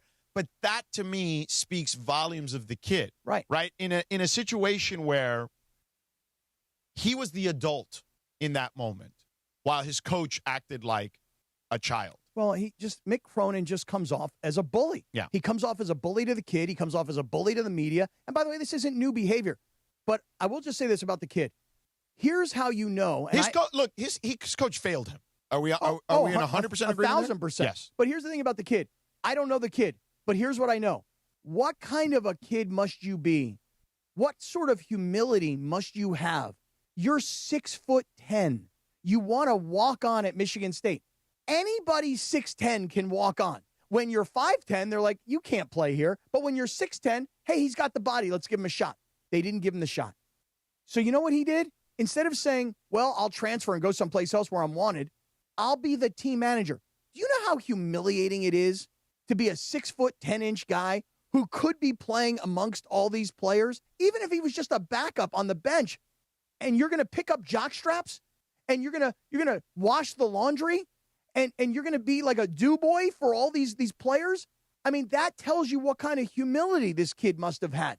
So to be humiliated by his coach on the road, and really, listen, even Tom Izzo had something to say about it a little bit. He made the joke. Do we have the audio of Tom Izzo? Tom Izzo. We just got it, Coach. We just got it. Essentially, why are you sighing? It just got sent to us. Give us one moment to load it. I didn't even sigh. I saw you sigh. No sigh. I didn't hear a sigh. Yeah, exactly. Maybe I'm going to stand up for the people in here once in a while. So there's a difference between a visual sigh and an audible sigh. I There's a just difference. turned to Kappy to start talking back to I him. saw your chest go in and out. I saw really? the sigh. He saw you breathe. How dare you breathe? I shouldn't Stop breathing Thank you, I will. immediately. Yeah. But anyway, I even forgot what the hell Tom we were... Izzo essentially says he something. He said, I've never seen a guy upgrade a flagrant to a flagrant 2 and throw out his own guy. I mean, honestly, listen. Which is a funny line. Yeah. And here's the thing.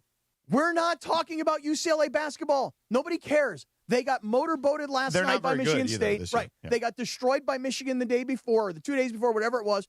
Nobody's talking about the team. Nobody's talking about the kids. The focus is on the negative publicity that Mick Cronin is bringing, not to the basketball program, to the university. And I would say it was, again, people thought it was cute and funny for a little while. And then yesterday proves that, oh, it's not really that cute or funny. Listen, Bobby Knight and his coaching style does no longer exist in 2026. There's a whole different way to deal with the modern day, particularly very, very young athlete. Yeah, but again, it's just like you humiliated him. Humiliated him on the road. For no reason. And then to be an even bigger jerk, when asked about it after the game, about, hey, the student section now gets all into it. Well, no, but he was asked about, he was actually specifically, what's the quote? Do we have the quote at least to read specifically? No, I have the sound. Stand by.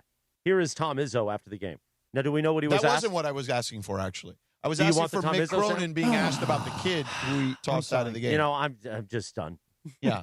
I mean, maybe you should follow along. What is this, Tulsa? I'm trying to get the audio you requested. Well, I'm past that already. We already kind of told you here's the Tom what he said. Izzo audio. I felt for Mick, his team's a lot better than that. And I guess he upgraded that to a flagrant 2, huh?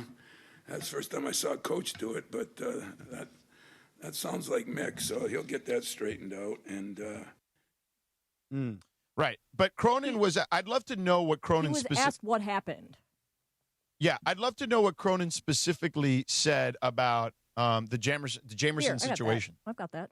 He was asked what happened with him. True toughness is in how you compete and how you go to work every day. Steve's a good kid. He made a bad decision. If you want to be a tough guy, you need to do it during the game for a block out for a rebound. So I was thoroughly disappointed. Guy was defenseless in the air. I know Steve was trying to block the shot, but the game's a 25-point game. You don't do that. So. Again, it's all subjective. This is the guy who tells you say it, Bergman, you follow this team as closely as anybody, that he wants his guys to play hard to the final whistle. Here's a kid going after the ball in transition and gets a lot of ball, by the way, on that play. If he didn't go do it, he would have pulled him out. Like, why didn't you go after that ball? Why didn't you try to block that shot? And again, that probably should have been, had he just benched him. Well, that's just it.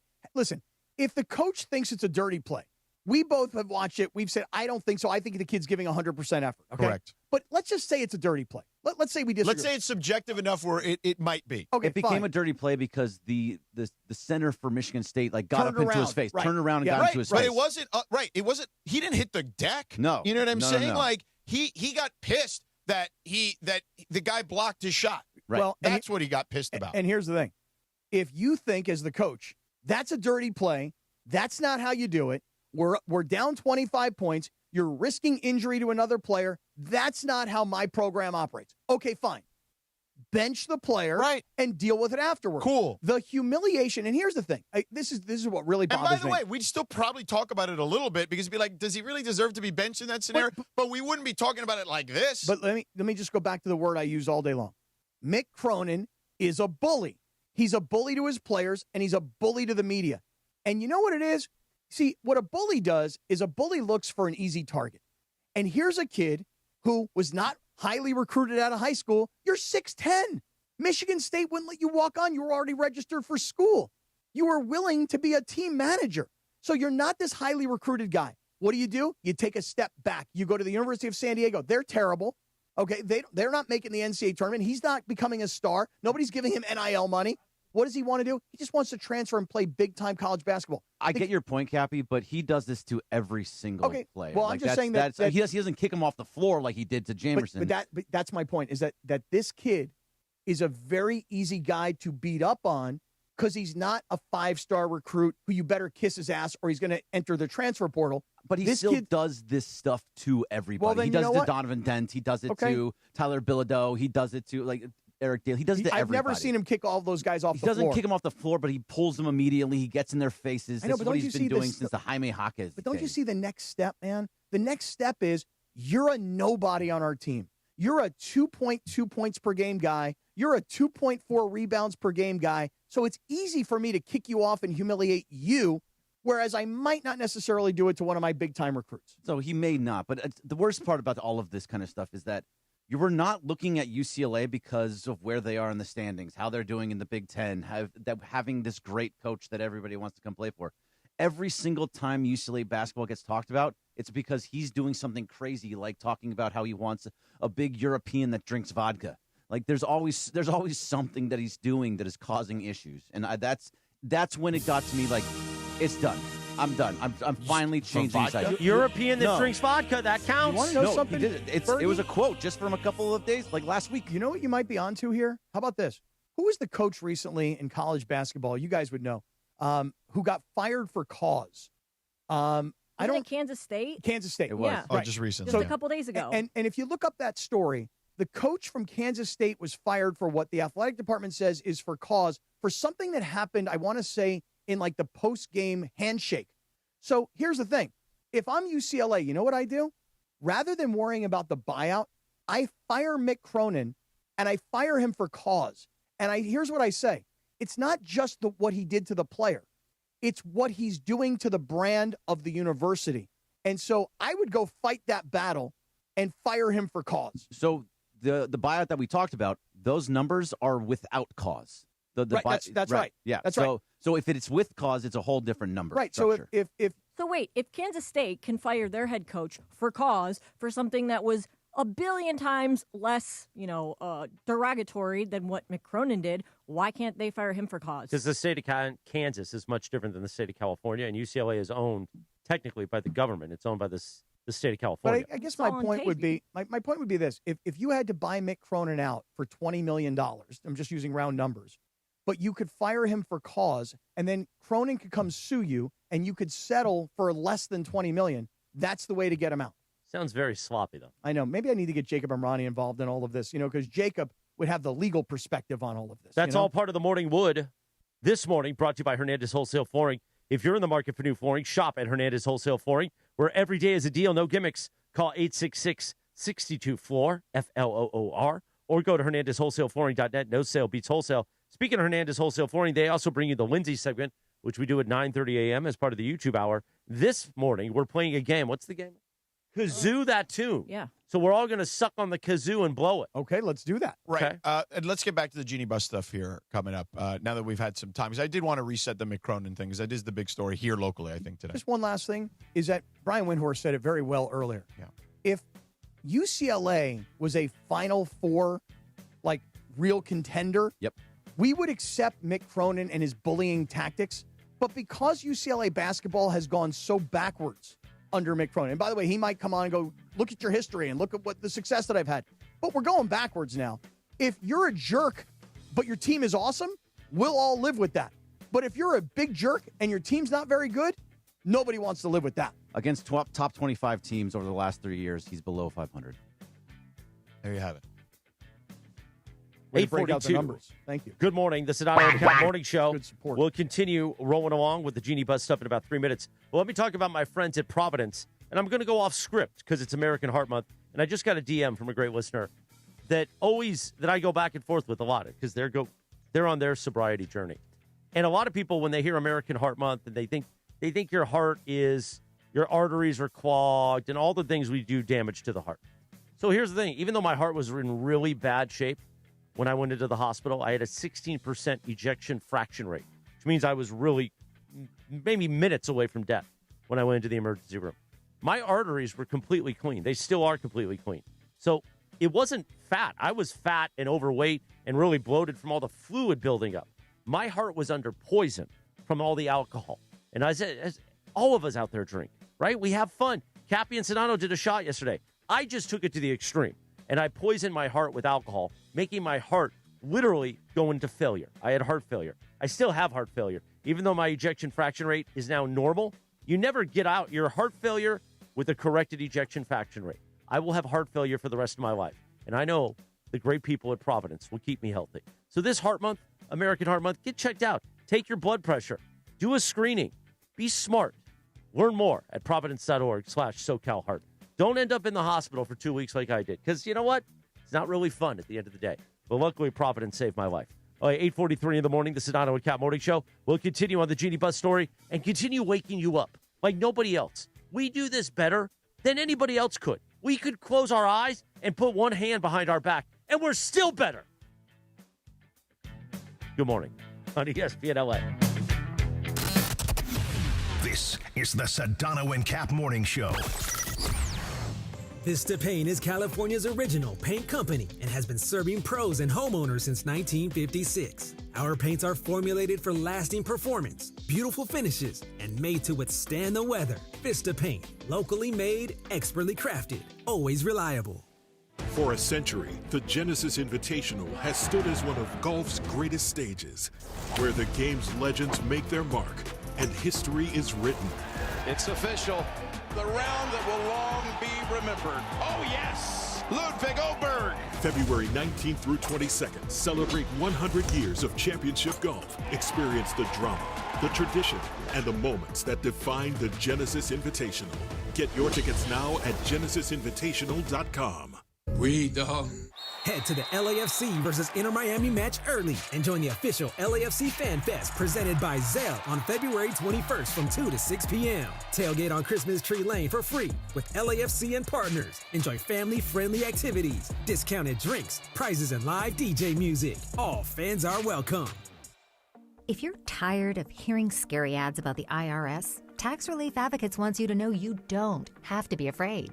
No matter what challenging life situation you're facing while owing 10 or even hundreds of thousands in back taxes to the IRS, we have a solution. TRA has already negotiated over $1.5 billion in taxes owed by over 180,000 struggling taxpayers since 2017, earning over 1,000 five-star Google reviews and an A+ rating with the Better Business Bureau. Generous tax debt forgiveness programs are currently available that can end your tax nightmare and may reduce or eliminate what you owe the IRS. If you're facing collections or an audit, don't lose hope. Act now to check what tax relief you may qualify for. Simply visit TRA.com or call 800-583-4890. 800-583-4890. Again, that's 800-583-4890. Tax Relief Advocates. Real solutions for real people. You're hanging out with the Sedano and Kap Morning Show. I have a crooked pole. Some guys have that crooked pole, okay? George Sedano, Scott Kaplan. Usually I have straight poles. I had a crooked pole. More Sedano and Kap right now.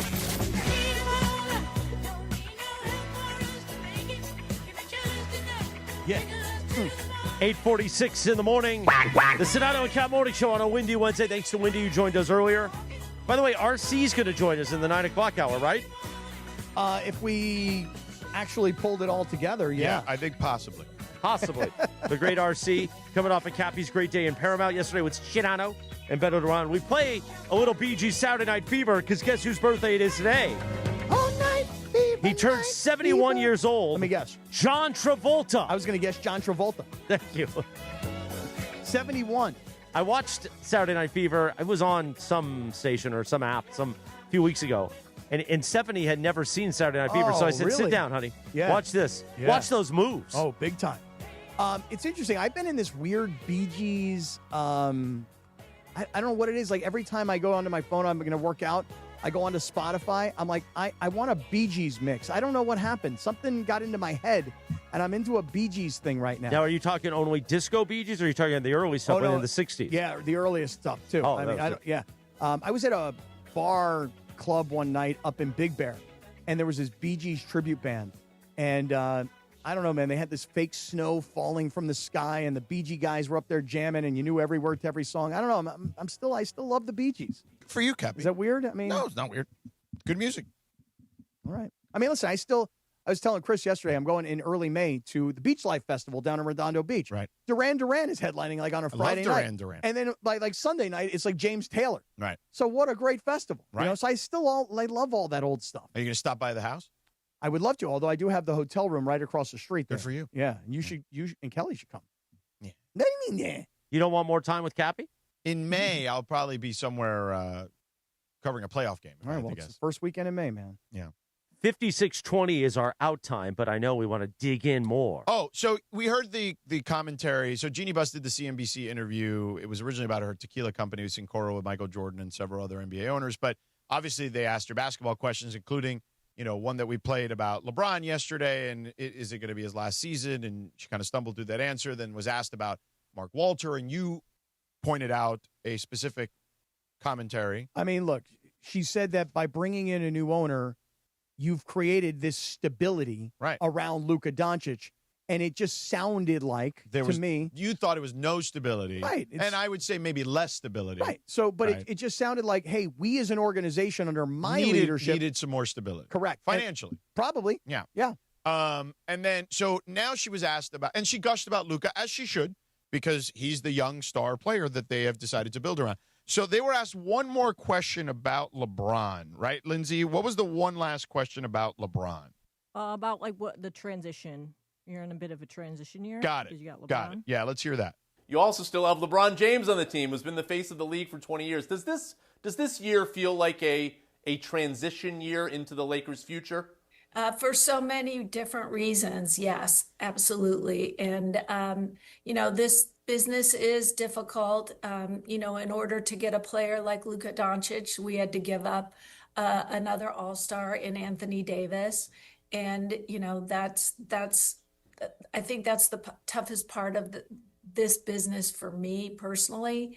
So, but as we know, things continue to evolve in sports, and you have to keep at the top. And that's what our partners, our fans, our stakeholders all deserve, to have the best team. And that's exactly what my dad would want.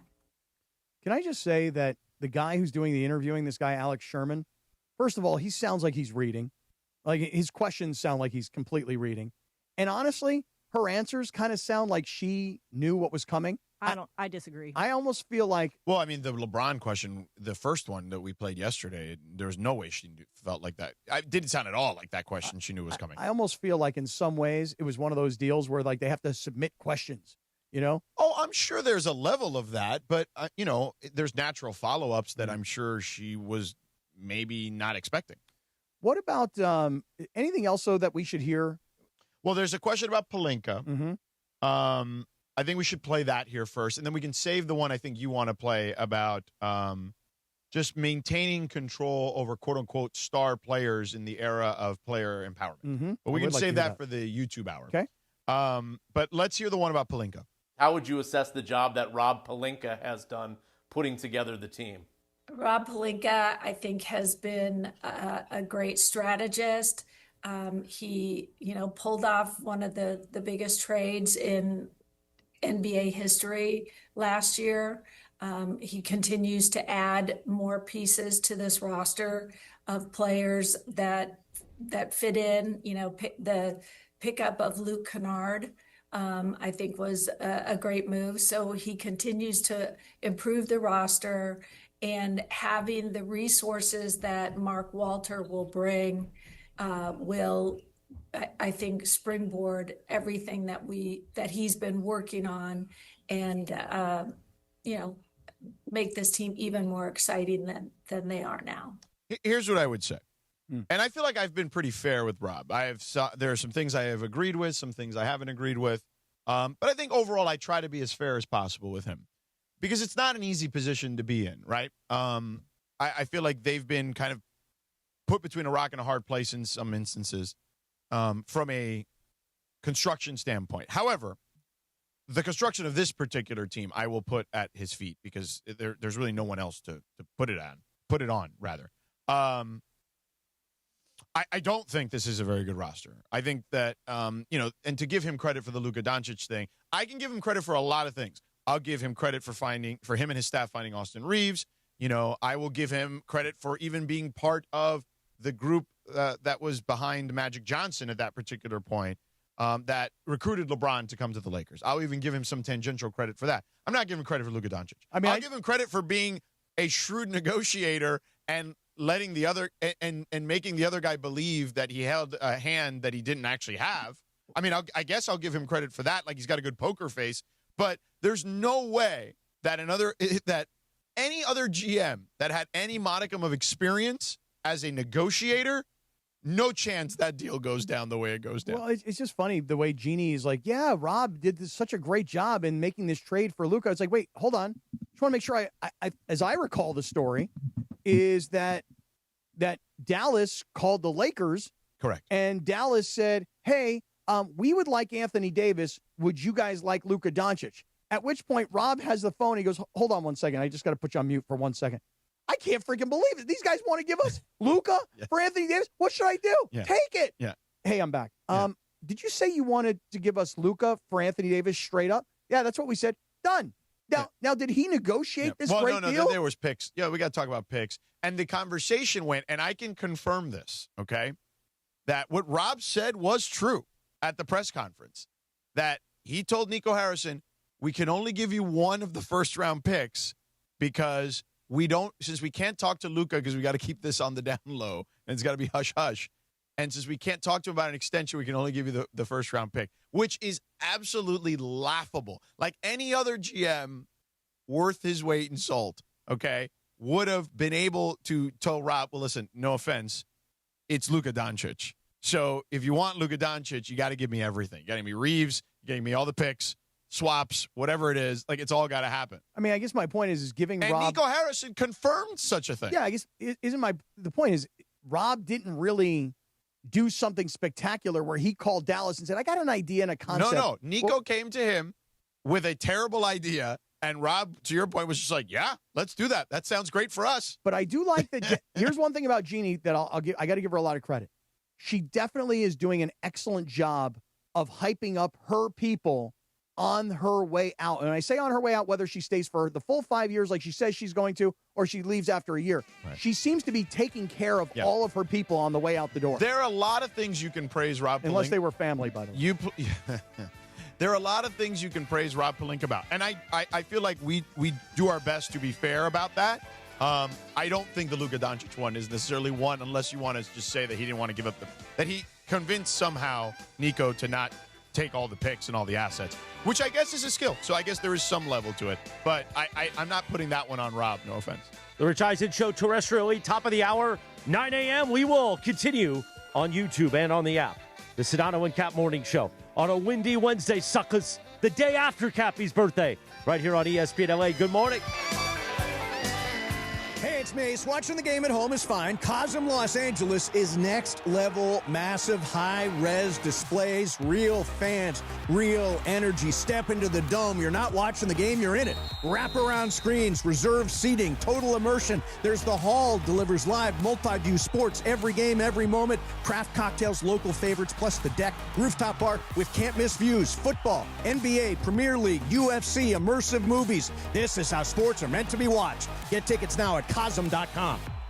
Morales, tax season. What are people spending it on? Hopefully not stuff they can't see clearly, Kappy. Exactly. Orange County, use that refund wisely at VisionWorks. 7 locations to serve you. Laguna Niguel, Santa Ana, Fullerton, Lake Forest, Rancho Santa Margarita, Brea, and Buena Park. Eye exams, fresh frames, updated prescriptions. The home is Boca. If your vision's off, everything's off. And VisionWorks makes it easy to take care of your eyes without blowing your whole refund. So spend smart and see better with VisionWorks. See the difference.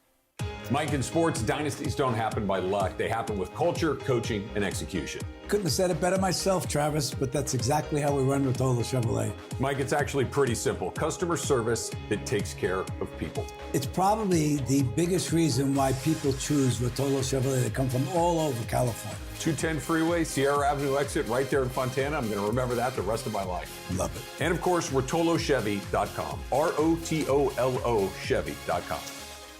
In Los Angeles, business is personal. It's built on trust, shared goals, and showing up where fans live and listen.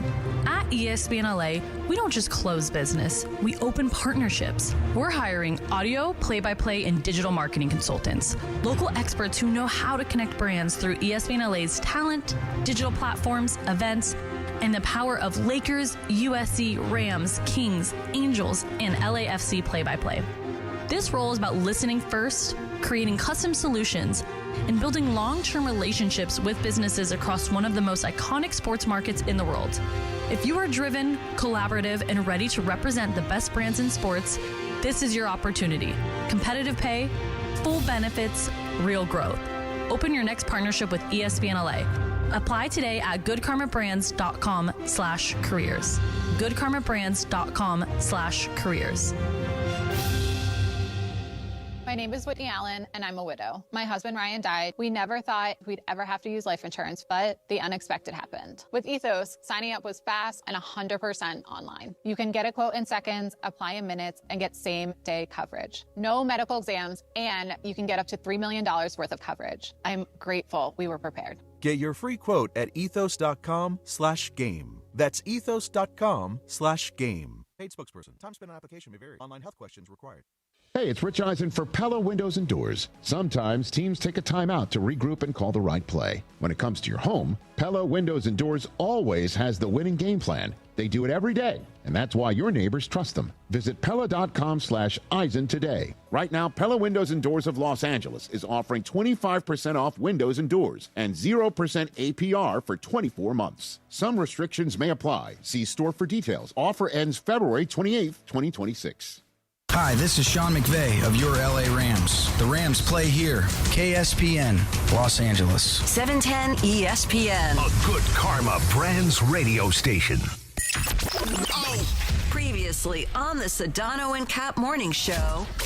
Let's do it as Gruden so it's entertaining. Okay, so Caliendo, he was off by a week, man. April 1st, the Irvine Improv. That's tremendous right there. I'll tell you April what, 2nd, man. I'm there. I'll tell you what, Sunday you and night. me were talking about a week or so ago, man. There right? it is. You hit it. You hit it. Right. You hit it. Yeah. I tell you what was off, but then you were, I tell you what, man. That's tremendous. Keep going. That's good. I'll tell you what, man. The Sedano and Kap Morning Show is on the air. The biggest show in ESPN LA history. On this day in 1994, the number one hit, Bryan Adams, Rod Stewart, and Sting, Kappy, one of my favorite songs of all time, when they got together and sang All for Love, man. From the Three Musketeers soundtrack. Remember the Three Musketeers? Yes. That's kind of like you, me, and Sedano, but when Brian Windhorst is here, my Columbo brother, it becomes Windy, Kappy, and Sedano, which I'm okay with. You are? They are the Three Musketeers on Wednesdays. Good morning, Brian Windhorst. Where would Brian Windhorst be in line at your wedding to dance with you? To this song, Morales. I want to dance with you to this song. Let's do it. Yeah. There you go. Well, we won't look each other in the eye. A little sabor. Yeah, I don't think people like being called hacks. You're the güero on the radio. Giant Mexican, horn section. Did you have me on your show to berate me? Is that what you're doing now? Give me a freaking break. I'm reacting to Art Bell. Yeah? Oh, okay. Amazing. Do you want to do the Love Boat, or do you want me to do the Love Boat? The Art? I don't even know what you're talking about. No, here it is. You ready? Watch this. Watch this.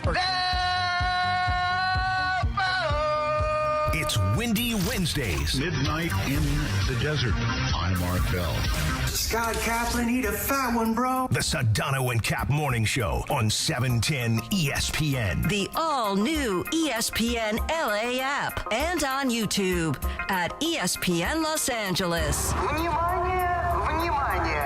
We're bigger than U.S. Steel. Wow, that's crazy. Well, you want to woo-woo?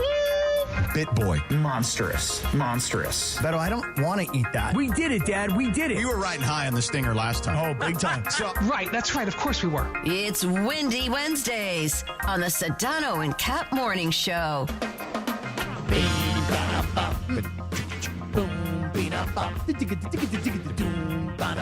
Yeah.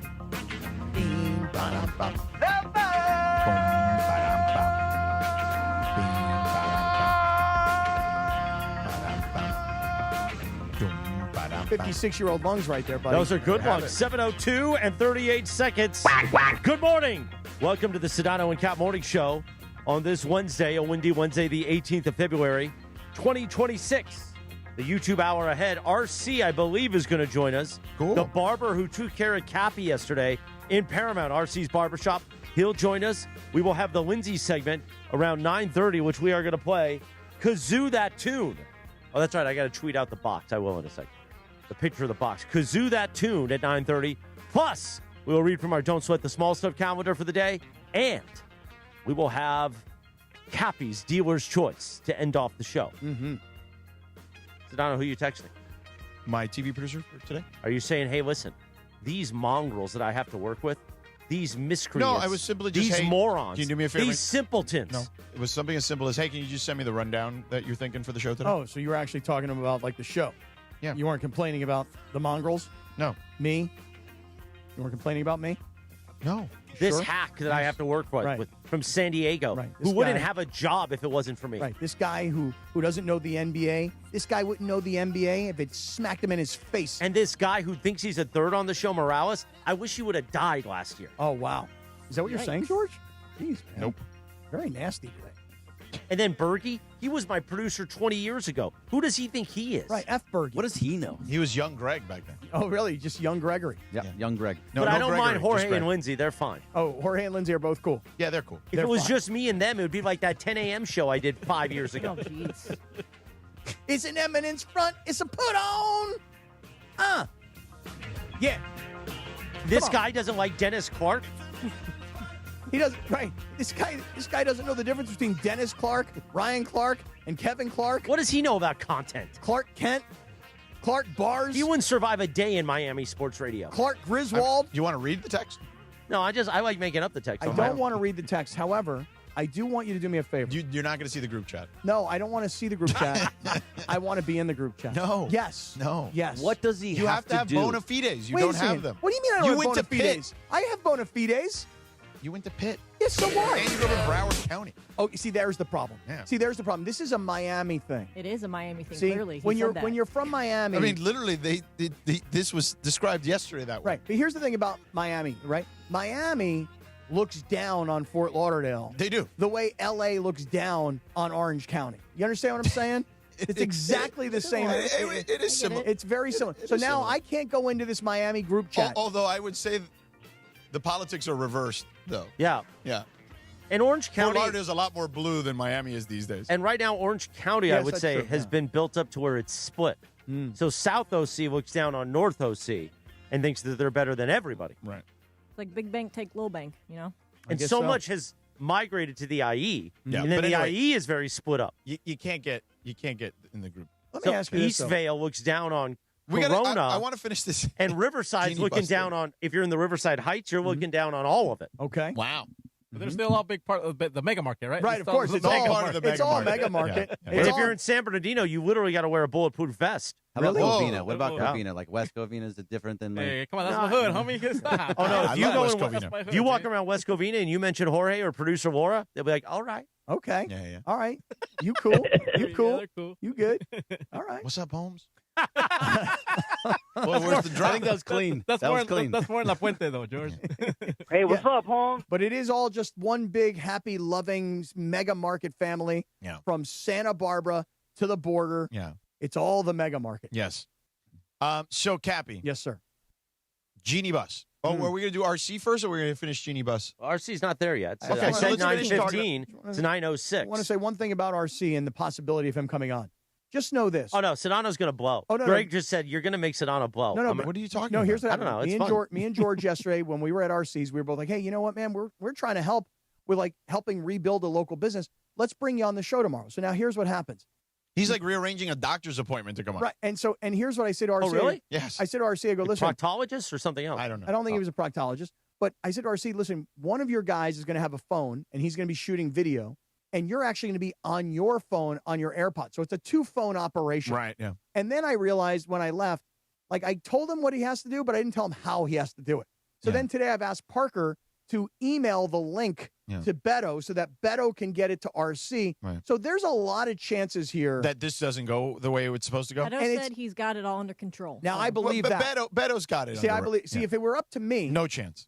total screw up. Yeah.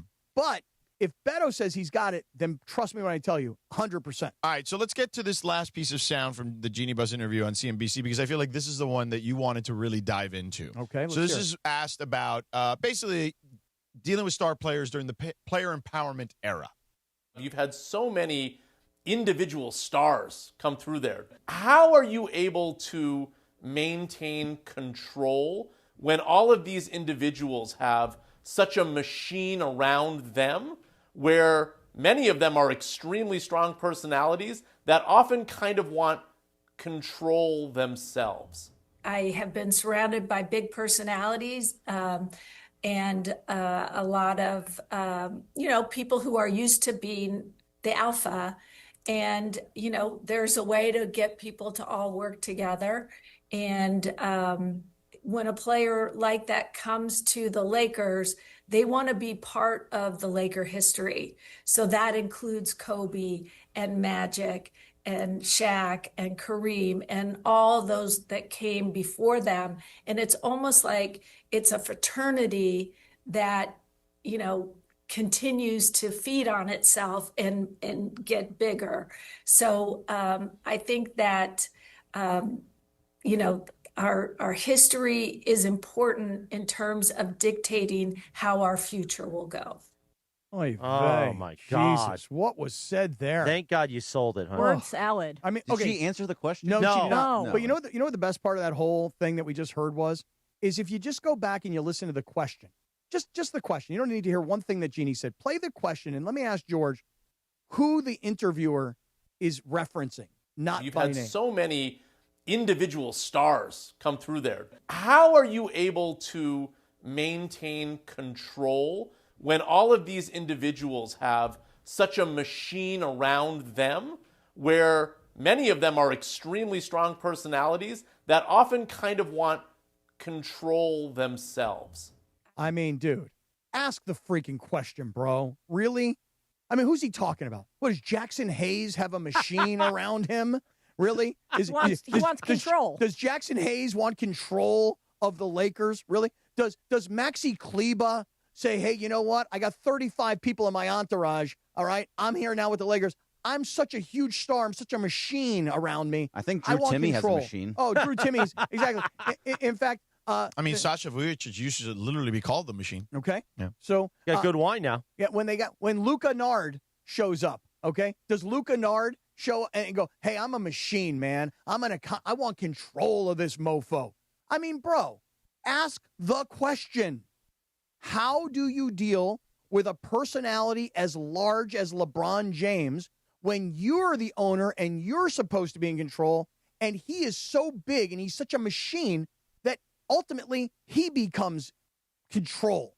Like, ask the question, man. What are you pussyfooting around it for? You know what I mean? Well, he's CNBC. I mean, He did preface it by naming like 7 or 8 different It's not big Bob star Costas Lakers doing the players. interview. Oh, it's not Bob Costas? It's not. It's not your boy Jim Gray. Yeah, it's a guy hosting on CNBC. Oh, my bad, y'all. My bad. Freaking guy. Here's what I would say. And I have said this for years.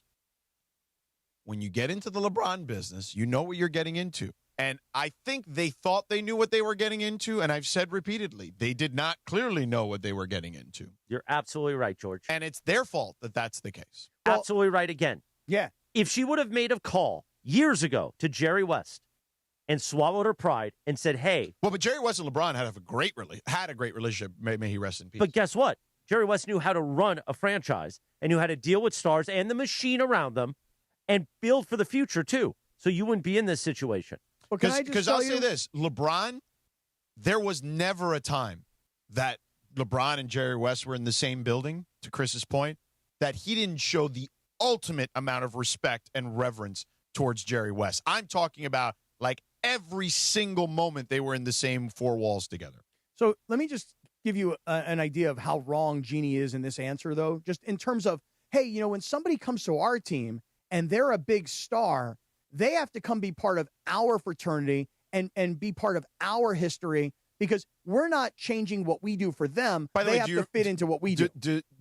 I know it's a bit of revisionist history and it's a long time ago, but, there is plenty of stories about Kareem and Magic having to wrestle control from the team from each other.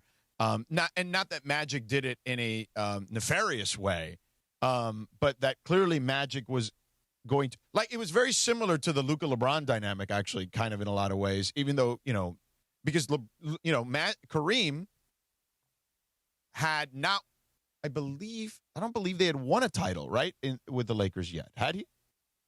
When Magic arrived? When Magic arrived, they had won a title, but they hadn't won a title with Magic. They were coming off winning one. They were coming off winning one. Right. So 79. Yes. Correct. So he had won just the one, right? So it's actually almost very similar. Kareem had come from the Bucks, right, in 74, 75, in that range, and then wins the title. Then Magic comes in. It's actually very similar. And based on stories that were written about that back then, I know that there was a fictional, well, not completely fictional, but somewhat fictional. No, they didn't. It says that the Lakers did not win an NBA championship. Not with Kareem. With Kareem before Magic. There you joined go. I the had it team. right then.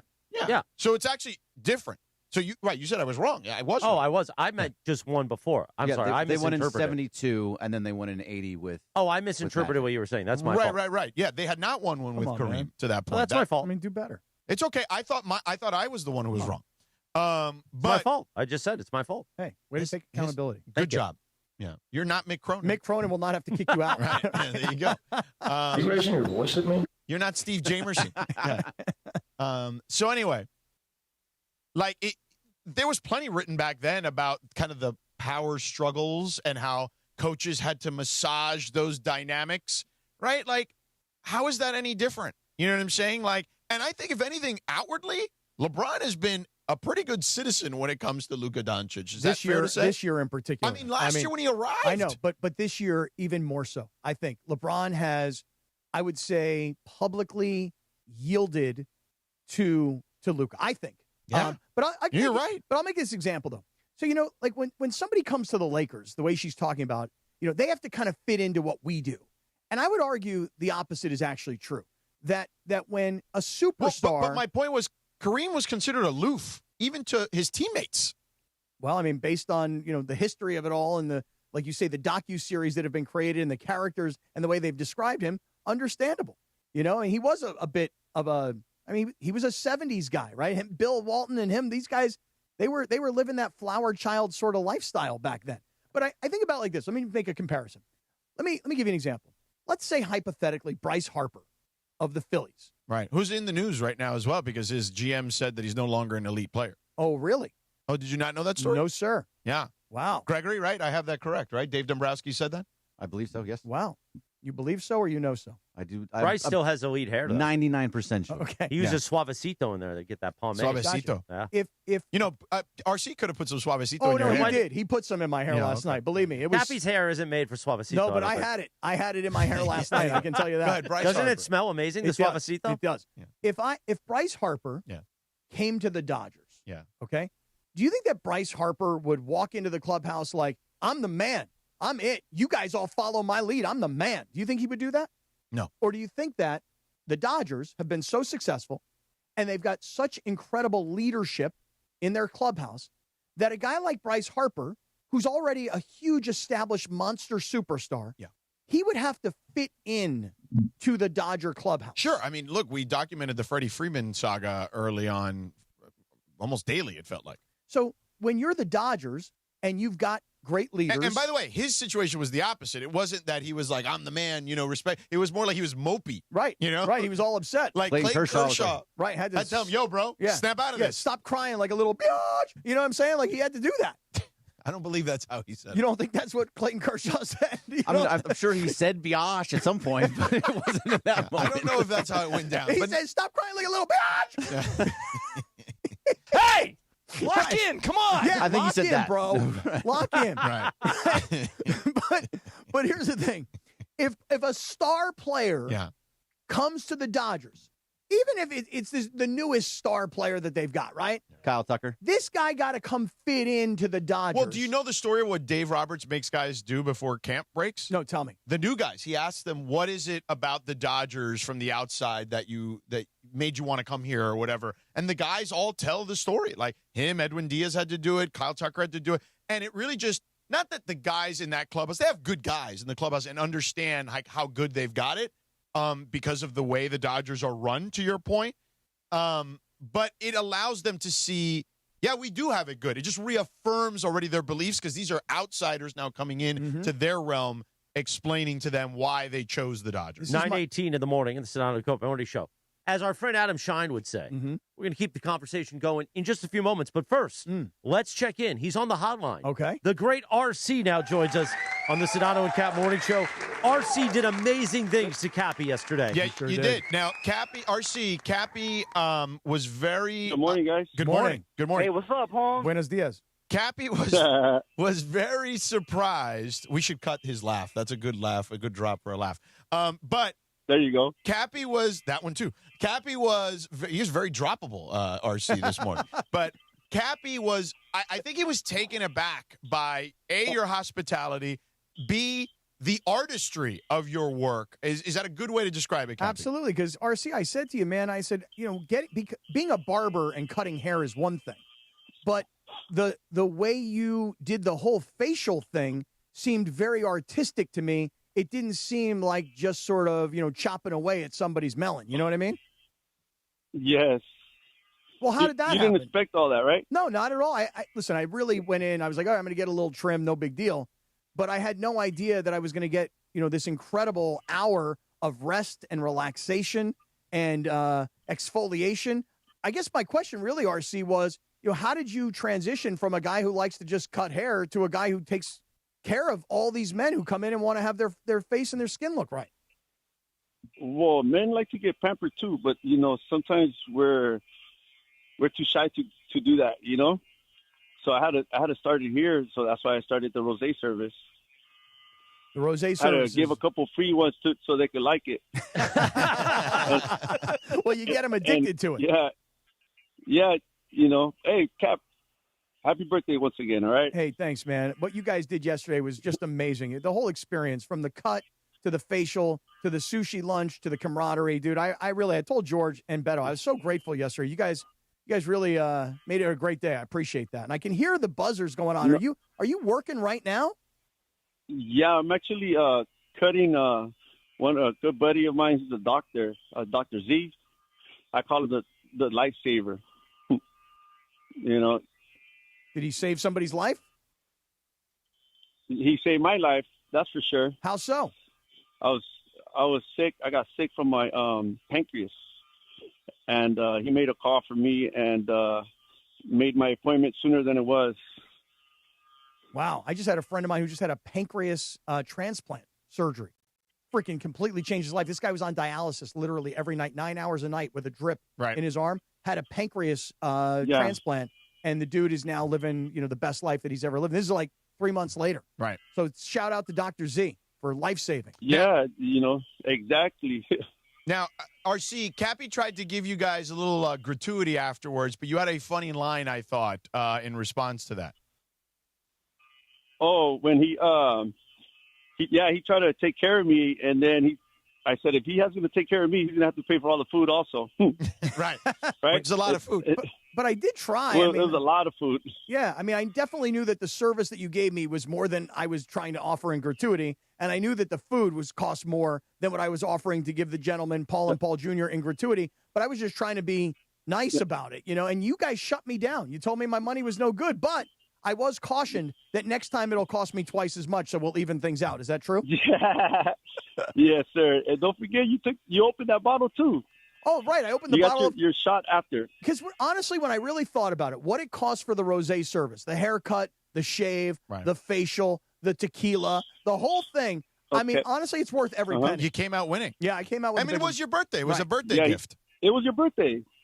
Yeah, but you guys were really super generous. And by the way, RC, the way you have put back together your shop after this car accident where the car comes blasting through, the shop looks so great, man. First of all, I love the flooring. I know that sounds like a little bit of a weird thing to say, but the flooring was amazing. All your neon signs are super cool. Yeah. And all the toolboxes. The tool benches, right. At every single station looks amazing. So, dude, you have got a customer for life. I was telling George, my new routine is Thank you. In March, I'm going to come down. And the day that I come down and I make my appointment, I'm going to tell everybody on the radio, this is where I'm going to be at this time. And I want to fill the entire place. I want to have like 10 dudes all at the same time getting cut and cleaned and shaved and drinking tequila and everything else. Yeah, we'll make it happen. We'll make it happen, man. And thank you guys, for doing this, really appreciate it. We're just trying to get back in business, like you said, from the accident. And then, with everything happening around right now with the economy, we're still trying to get back how we were. Now, where can people find the shop? Just so give people the address and whatnot before we let you go. So we're in the city of Paramount, California, Paramount Boulevard, 16601 Paramount Boulevard, and phone number is 562-408-1169. We have our Instagram page is RC's Barbershop, and another one is RC's. Right, and it's RCEES. So for people that that don't know, right? RC is that way. Yes. I mean, the dude who shot all this video yesterday, we're watching it right now on YouTube as we're having this conversation.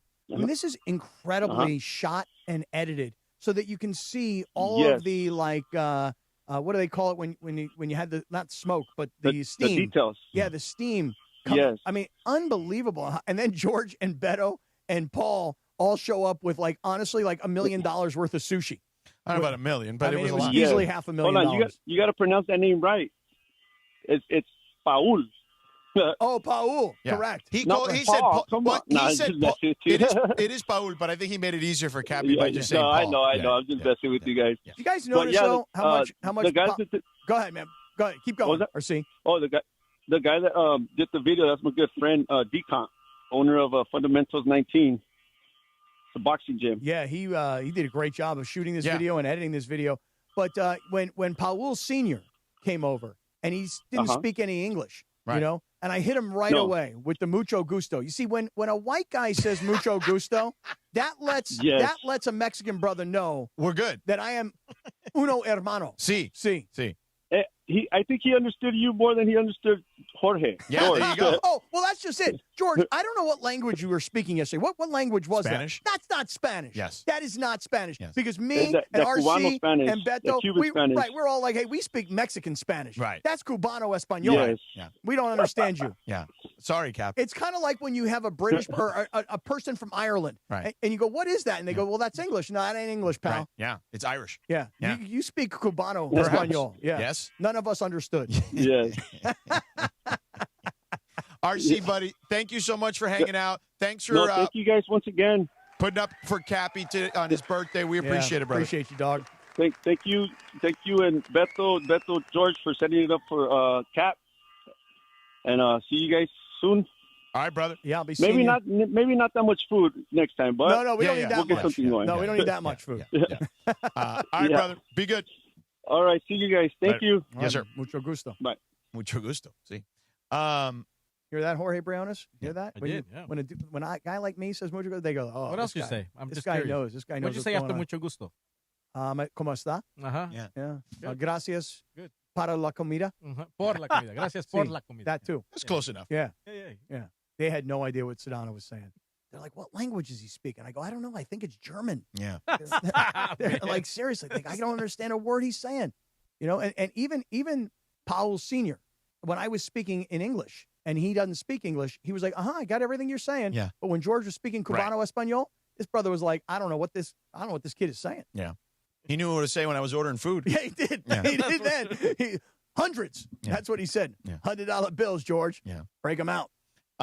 So, again, good stuff yesterday for your birthday. That was Kappy. awesome. Yeah. Let us re-engage in the conversation we were in the midst of. What were we talking about? We were talking about the CNBC interview with Genie Buss and the conversation about having to deal with stars. Play the clip one last time so we can kind of reboot the conversation here. You've had so many individual stars come through there. How are you able to maintain control when all of these individuals have such a machine around them where many of them are extremely strong personalities that often kind of want control themselves? I have been surrounded by big personalities and a lot of, people who are used to being the alpha. And, there's a way to get people to all work together. And when a player like that comes to the Lakers, they want to be part of the Laker history. So that includes Kobe and Magic and Shaq and Kareem and all those that came before them. And it's almost like it's a fraternity that, continues to feed on itself and get bigger. So I think that, our history is important in terms of dictating how our future will go. I don't know what the last sentence meant, but I just know this. Yes, it's true.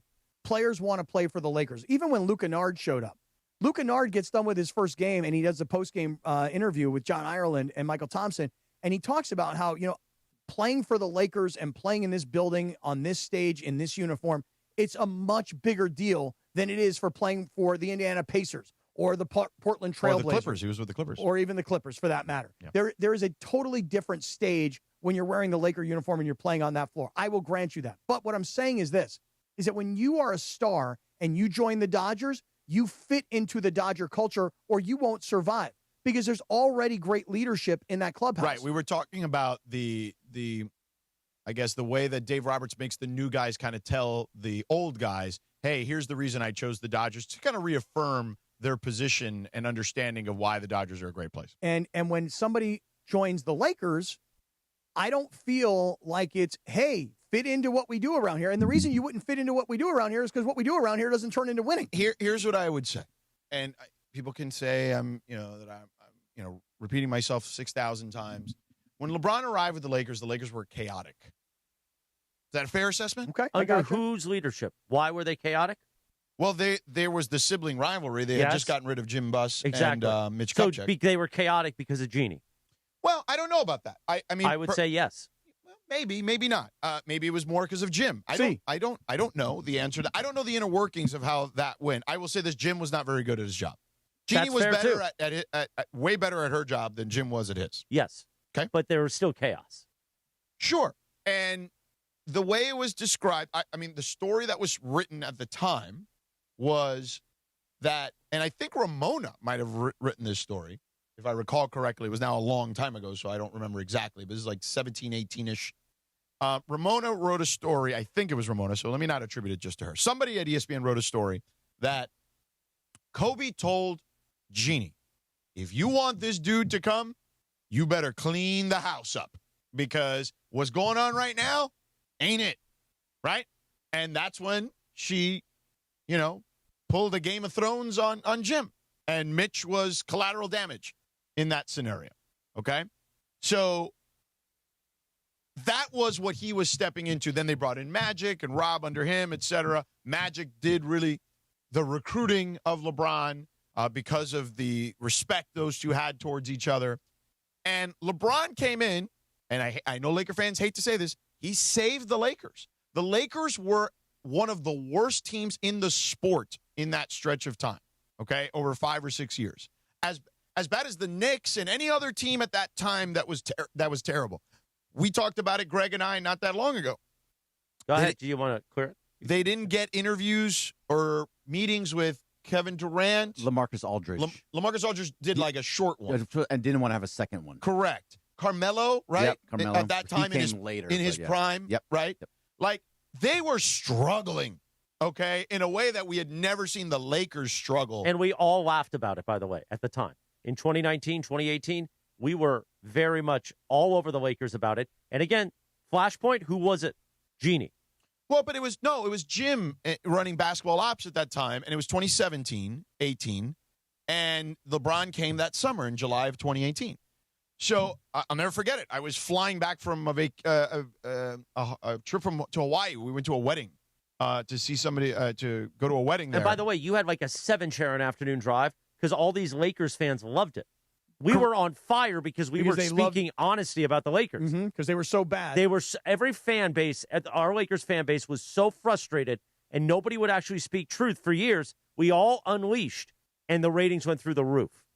Yes, and then so LeBron saved them, and honestly, even the first year, even though he got hurt, right, he had that groin injury at Christmas Day. Yep. Yeah, against the Warriors.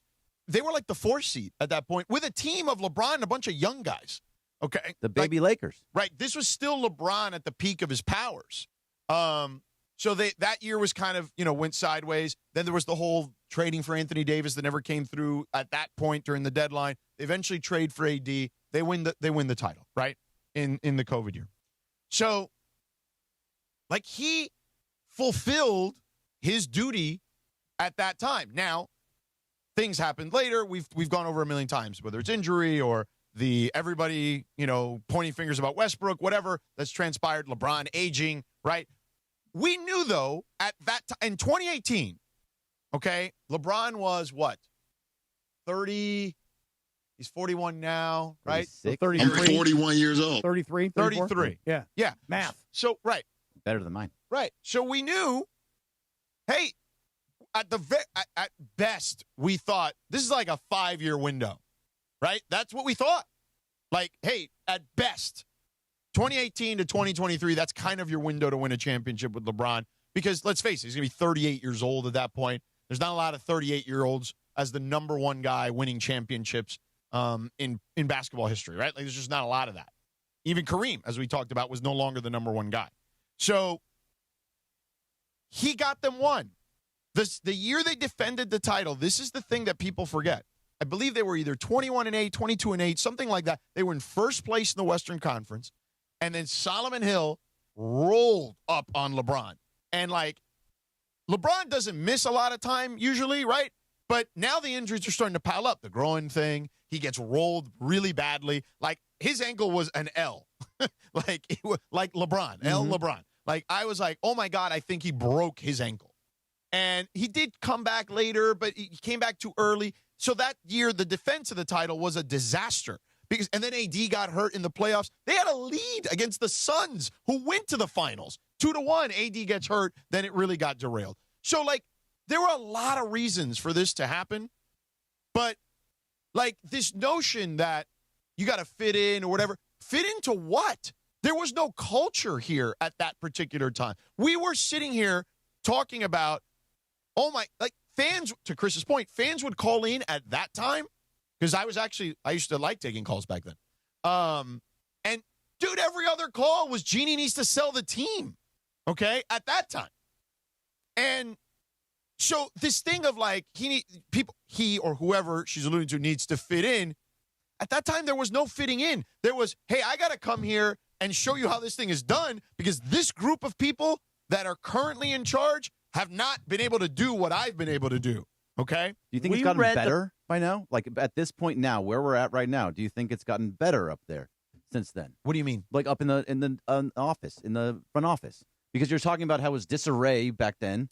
Oh, and it's then, better than that. No, it's better than that, but it's still not. That was the lowest I wouldn't of the call low, it great. You know? So when LeBron goes away, do you think that all of a sudden you're coming into a culture somehow that all of a sudden existed? I don't think there's, even now coming in here, there's no culture. I don't know if there's a culture. You're in a much better situation. Maybe culture-wise, you're right. I wouldn't push back on you on that, on that part of it. But what I would say to you is, culture aside, you've got a top 5 player in the NBA on your roster in his prime. You know what I mean? So that's much different than coming in to fit in. Right. That's different from LeBron coming into playing with Lonzo Ball and Brandon Ingram and those guys who, you know, some have turned out to be really nice players. I mean, Brandon Ingram was an all-star.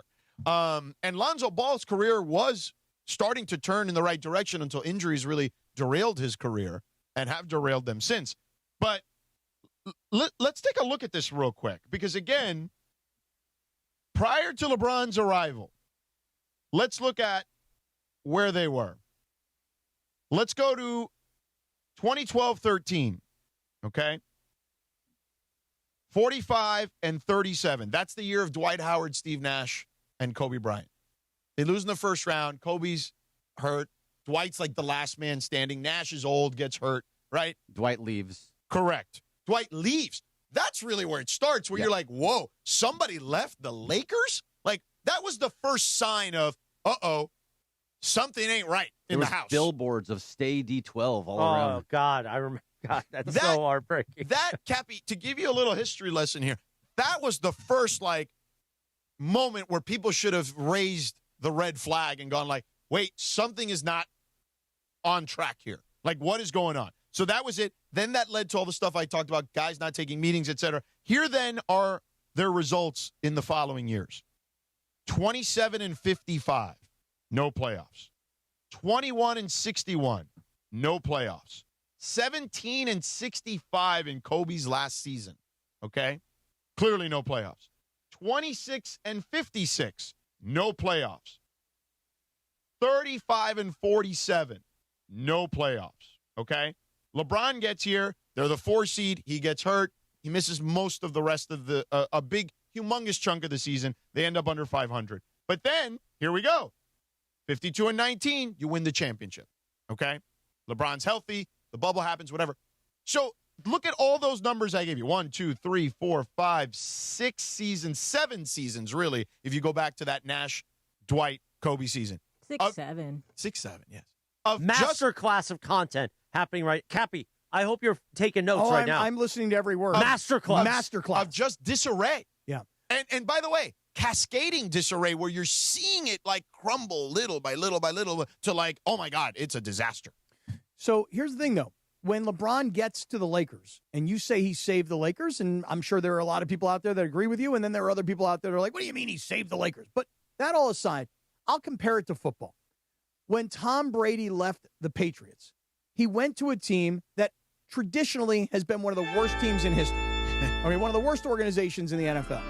And in 1 year, Tom Brady was able to walk through the door and say, hey, everybody, I've got 6 Super Bowl championships. I know how to do this. Follow me and we'll win. And they did. When LeBron got to the Lakers, and you've just documented it, you didn't have to tell me that when they were 17-65, they didn't make the playoffs. I was able to actually put that together. The point is that when LeBron got here, he's already a multi-time champion. He's already played in the NBA Finals every single year, it seemed, of his career. So when LeBron got to the Lakers, he was the guy that they were depending on to change the culture, right? And go from being this losing organization to get back to being a championship caliber organization. And your documentation is good. The following year, the defense of the title, there was a lot of roster turnover that many of us at the time thought, why the hell are you getting rid of these guys? Why don't you give these guys an opportunity to defend their title? And then the LeBron injury happens. And subsequently, honestly, since then, the only thing that we can even really point to that has been really good has been the 1 year where they shocked the world and they made it to the Western Conference Finals. This goes back to the entire question that was asked to Genie. How do you control, that was the word that was used, how do you control superstars? They didn't control LeBron. They actually invited LeBron to come in and show everybody, this is how you win because I know how to do it. I did it in Miami. I've done it in Cleveland. I will show you guys how to do it. But where we are today is we're in a whole different world. LeBron's 41. LeBron makes more money than they really should be paying him at this stage of his career, even though he's still got the game. And they've also got their next superstar. So the LeBron era, exactly what you're pointing at, George, where they started to go, where things really went bad, when things got much better, and where we are today. There's the past, there was the present, and now there's the future, and he is not part of it. The Miserables in the chat. What are they saying now? Are actually, and they make a good point. What are they saying? Now, I don't love the way they go about it, but they make a point that David Stern vetoed a trade to send Chris Paul to the Lakers. Mm-hmm. Now, that was December 8th, 2011. That was the year the Lakers were defending the title and ended up getting their ass kicked by Dallas, who ended up winning the championship that year. Okay, beating LeBron, by the way.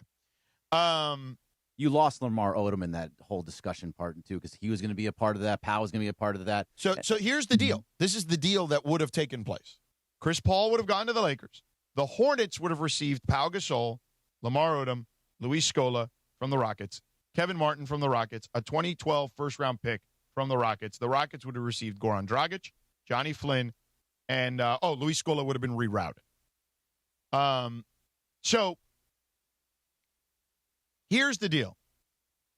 Did David Stern screw the Lakers? I mean, yeah, subjectively you can make that case. David Stern, at that time, the league owned the Pelicans because the owner, I believe, was David Shin at the time. I don't know if you remember if he passed away. Something happened. He was not, I don't remember the specifics of it. But he was not there. The league had to take the team over. Maybe he went bankrupt. I don't know. Something. I don't want to say something that's not true, so I don't know. So allegedly something happened with the owner. The league had to take control of the team. And when this deal, imagine what if you're the Lakers, you're not stupid. No, you're taking advantage of the opportunity. Right. Oh, the league's controlling the team. Mm-hmm. Let's make this offer and see what happens. And let's put David in a compromising position, which people did not do to David Stern. But David Stern acted not only as in the best interest of the owner of the Hornets at that particular time, but acted as the commissioner of the league. Because the other owners were like, there's no way you can let that happen. There's no way you can just let them take Chris Paul. You're not the real owner. You're the league. You are compromised both in every which way, shape, or form. So you cannot let this trade go through until they have a real owner. And the small market owners, they had a point. Like you want to talk about already a league that suffered from the belief that there was all these conspiracy theories, the frozen envelope, Patrick Ewing to the Knicks. Could you imagine if David Stern would have allowed that deal to go through? Like, that would have been the biggest conspiracy theory of them all. And by the way, the Lakers knew this because David Stern once famously said, what NBA finals would be your dream finals for ratings? And he said, the Lakers versus the Lakers. Okay? This is the same man who said that. So, of course, the other owners know that. They're like, bro, no way. You're not doing this. You work for us. As powerful as you are as a commissioner, and you could argue at the time he was the most powerful of all the commissioners, you are not going to do that. So I get the Lakers fan perspective of it, but you have, if you could take the fandom out of it for a second, which I know is difficult, he did the right thing in regards to the league and the other owners. But the other part of it wasn't even that good of a trade. He then got traded. Chris Paul got traded to the Clippers right after that, and for a lot less than Lamar Odom and Pau Gasol.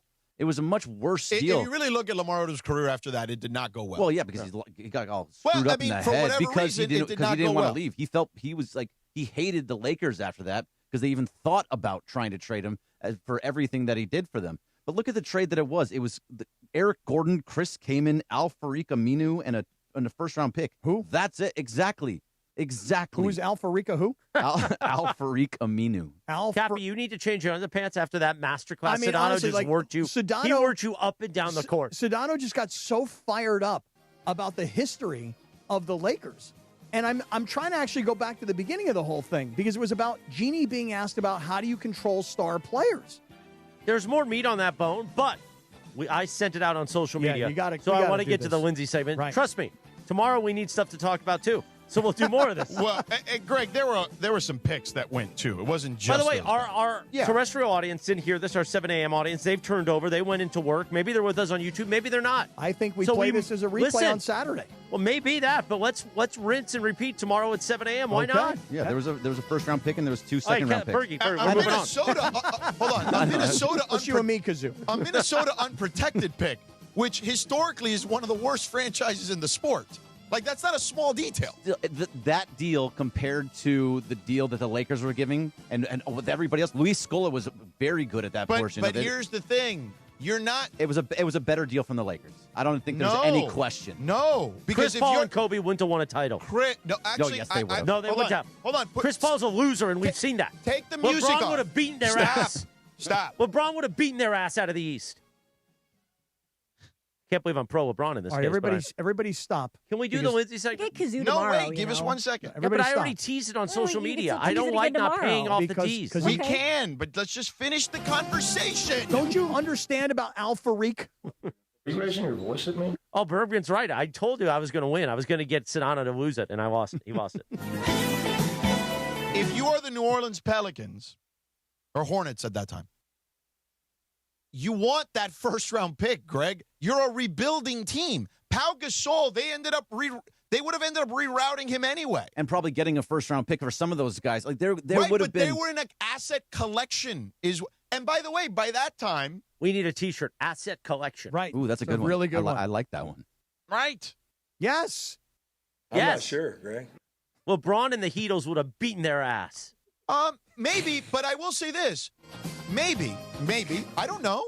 But Chris Paul's entire, if anything, you should feel bad, especially now that we know that his career is over. He's officially retired.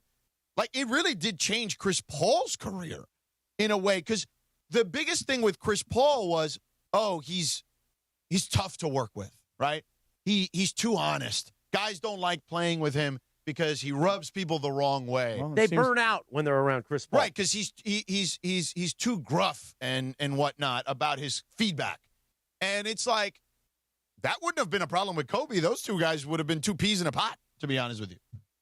Seems like that's the story that Chris Paul is telling now as to why the Clippers this year were like, leave, please. Hey, can't I just meet with the coach? Nope, you cannot meet with the coach. Just get out of here. We don't want you giving any feedback. We don't want you giving any criticism. We don't want you giving any advice to any of our players. So either shut the hell up or get out of our facility. And that's the story that Chris Paul is telling now about why the Clippers got rid of him earlier this season. And they won like 19 of 23 games after they got rid of him. Can we blow on this kazoo now?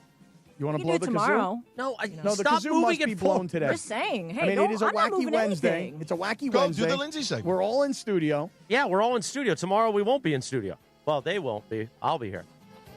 Where are you going to be tomorrow? You could be home or on the road or at home or somewhere. You traveling tomorrow, Georgie? You already back on the road? Are All you right, here tomorrow? Let him get to it, No. Kappy, please. Then I'm not here tomorrow. You should come in tomorrow. Both of you They're guys. not coming in tomorrow. And then Friday, Sedano and I are off. This is What? the only You're time. off? Yeah. Friday? I'm at what are you doing? Riviera with Oh, Travis. right, We're right. blowing the kazoo out there. Okay. By the way, it was a top 10 pick they got from Minnesota. I knew that. LeBron and the Heatles would have worked them. Maybe.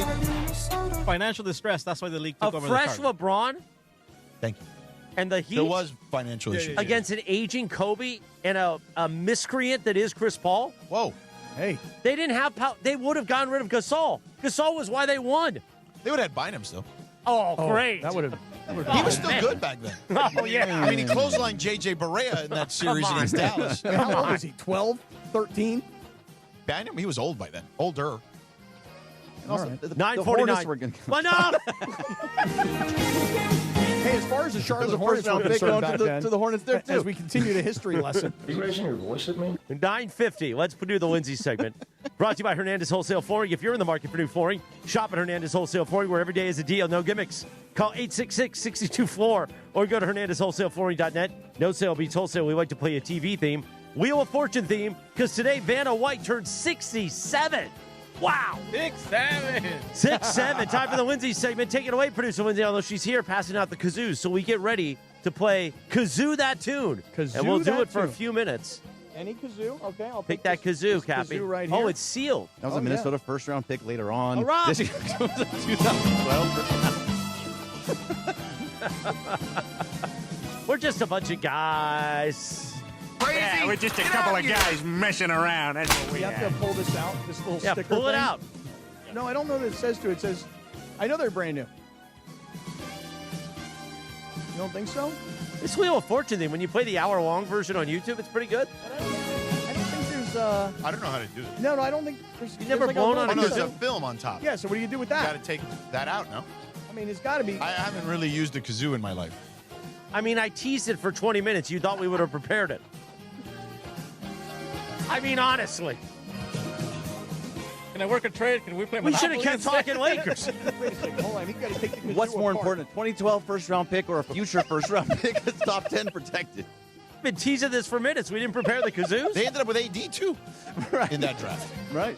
This is why Lindsay wanted to do it tomorrow, because the kazoos weren't ready.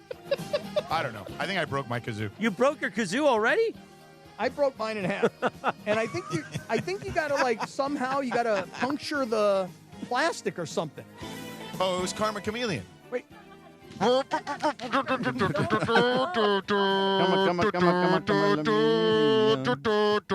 Hey, mine doesn't make that noise. Yeah, let's see Sliwa blow on a kazoo. I don't know. Okay, clearly we don't know how to use a kazoo. All right, so what's the story here, Linz? That was Kazoo That Tune. Wait, so on the Lindsay segment. So what happens? I have a card here. This was as big a disaster as those 7 years with the Lakers. 7 minutes of disaster. This is like the Jim Buss of bits. Correct. I honestly, I don't even know if I could hum these tunes. 'Cause I don't even know the song. What is What it? song is that? First, I got Barbie Girl. I'm a Barbie girl in a Barbie world. Okay. It's fantastic. Can't If be you Made like of helped plastic. that you don't know how to use a kazoo. No, I know how to use a kazoo. Now Just that you blow taught on me. that thing. It literally says on this sticker.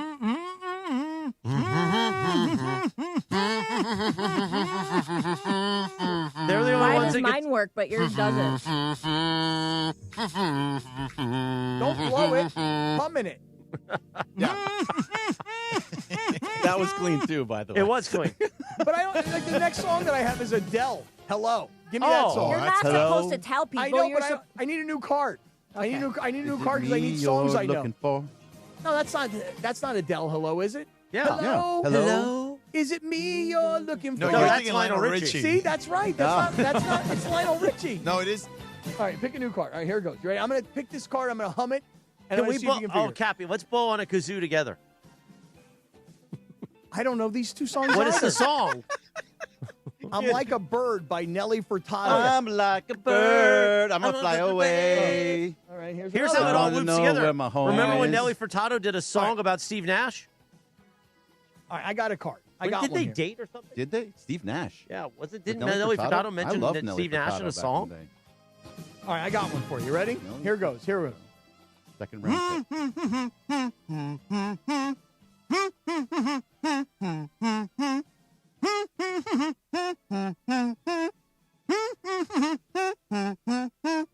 Come on. You guys know that? No clue. I saw it in and the I world. don't even know what it was.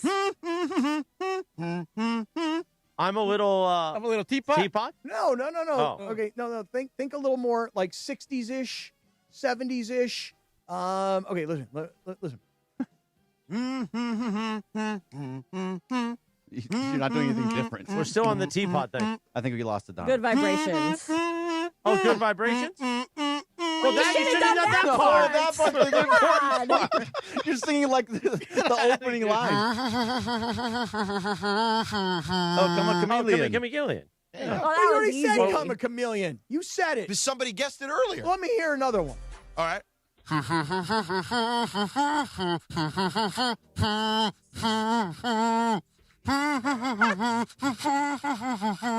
Oh.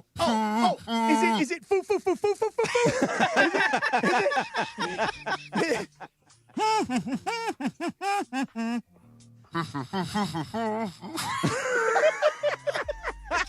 Out of here. All right, listen to this What one. was You ready? that? It was Rehab by Amy Winehouse. All right, listen to this Did he go to rehab? All right, I got you. Listen to this one.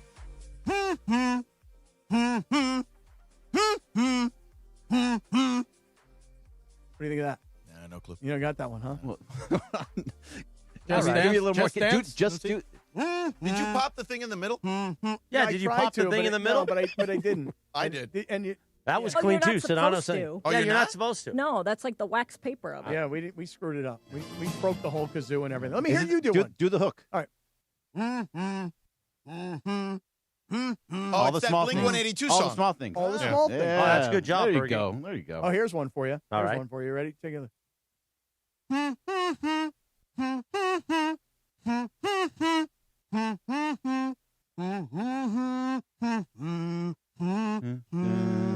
I think I got it. Tomorrow. Tomorrow. Yeah, there you go. Tomorrow. Bet your Yes. bottom I dollar love that you. Tomorrow. You didn't have that? Come on, that was really good. Didn't get that one. That is the Lindsay segment. And kazoo that tune. I like that game. We'll do more of that. Do we have to disinfect the kazoos? I already threw mine Everybody away. keep gonna your own buy a bunch of kazoo. 'em. Keep your own kazoo. Don't touch my Hey, kazoo. I got one. You want to hear mine? Go ahead. Jingle bells. By the way, that was a good one. that's I'm a good strong kazooer. kazoo. Yeah. You should do Eminence Front. Okay. That's what Phil.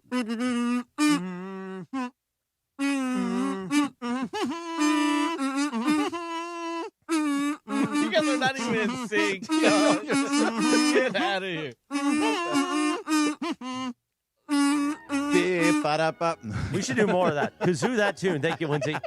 Thank you to Hernandez Wholesale Flooring for making the Lindsay segment possible each weekday at 9:30 a.m. Unless we get derailed with Lakers history talk. But I want to start top of the hour tomorrow at 7 a.m. That's what we're going to get into. Unless Mick Cronin gets fired. Okay. Time to read from the Don't Sweat the Small Stuff calendar for today, Thursday, February 19th, 2026. Actually, wait a minute. Today's Wednesday, the 18th. What happened to Wednesdays? Today is Wednesday. The 18th. Yeah. So what happened to the Wednesday one? Somebody Probably went ripped to my get- calendar? Probably went to get ashes, homie. Oh. Well, let me read this one from Saturday and Sunday because we won't do that Friday. Organize your life. When you're a new parent, you're constantly wishing you had another pair of hands around the house. Kappy wishes that often. But the reality is that there are never enough hands to get everything done. Work with what you've got.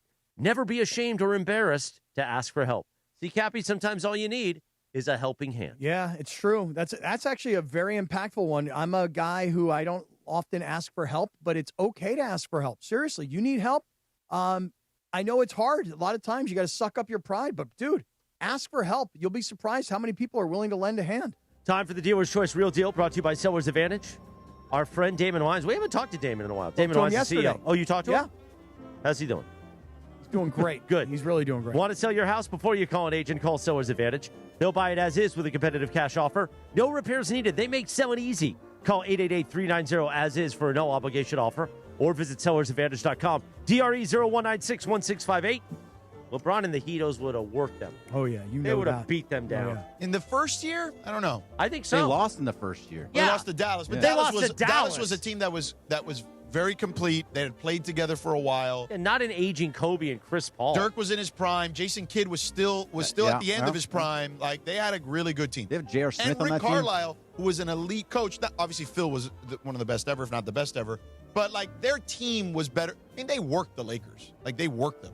They would have worked them. Definitely. Still want the 2012 Go ahead, pick. Kappy. Hey, I'm going to make this really brief, but I want to say to everybody who's tuning in today, wherever you may be listening or however you're watching or listening, hey, if you have something that you need on the air, this is the only time of the show where I can actually give this to you, okay? What are you doing, a solicit Yeah, for I people am. to send you stuff? Yeah, here's why. Okay. Here's why. One of our great listeners, a gentleman by the name of Michael Brown. Michael Brown sent me a message that his son's high school basketball team, I think it's pronounced GAR, G-A-H-R, GAR, they advanced in the CIF Southern Section semifinals. They beat Woodbridge 65-55. So congratulations to Michael Brown and the whole team. But on the other hand, George, there's this one guy who's like you. His name is Adam. And he says, I want you to tell Sedano how much I hate the YouTube chat.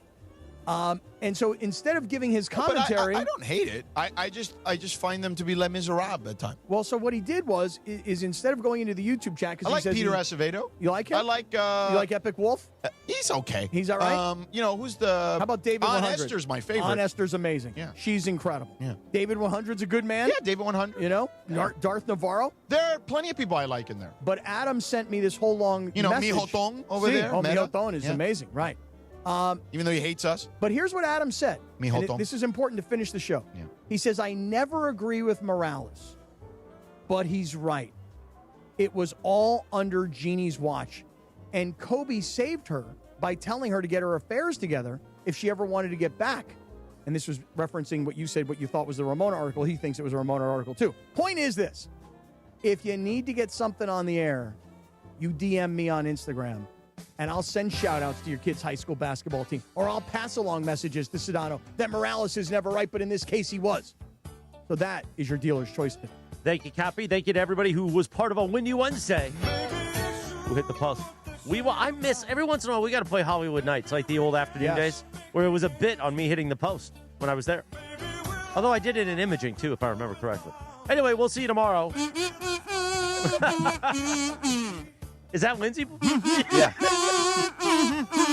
By the way, Lindsay's vocal strength on the kazoo, very impressive. Very impressive. That's why her father's a good harmonica player. Well, that's true, yeah. He's a Hall of Fame harmonica player. Hall of Famer, just like you, Kappy. Right, right. He's in the Western Pennsylvania Jewish Harmonica Hall of Fame. We will gather together tomorrow at 7 a.m. for a Tiger Thursday. Why will it be a Tiger Thursday?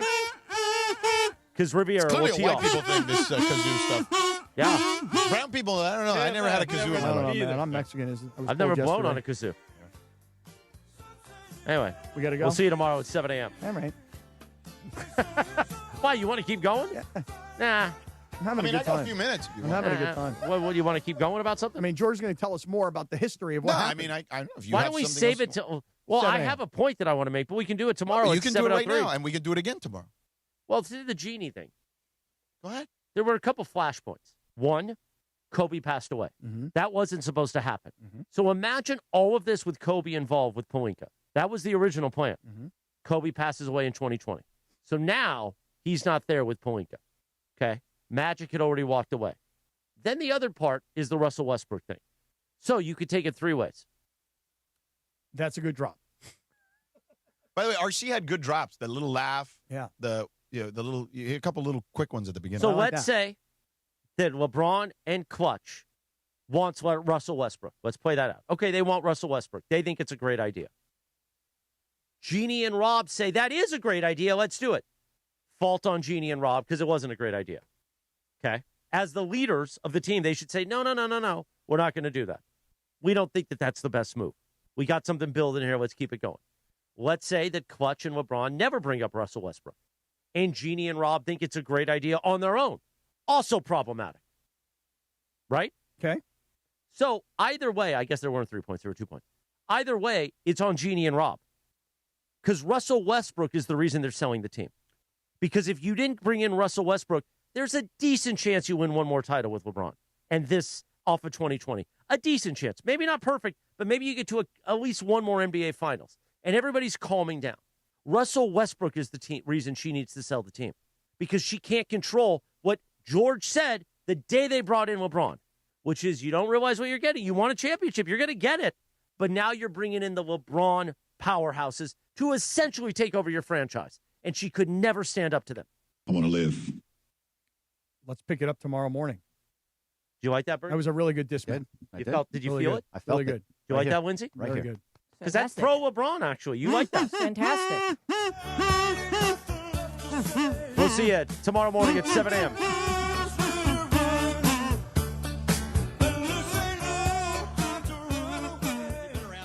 Doing this for 48 years, 43 at ESPN. Rich, you've seen just about everything. All right, so let's jump into this year's draft. Where is it deepest, Mel? What do you think? Wide receiver, Rich. You're going to be talking a lot about the wide receiver depth into day 3 and beyond.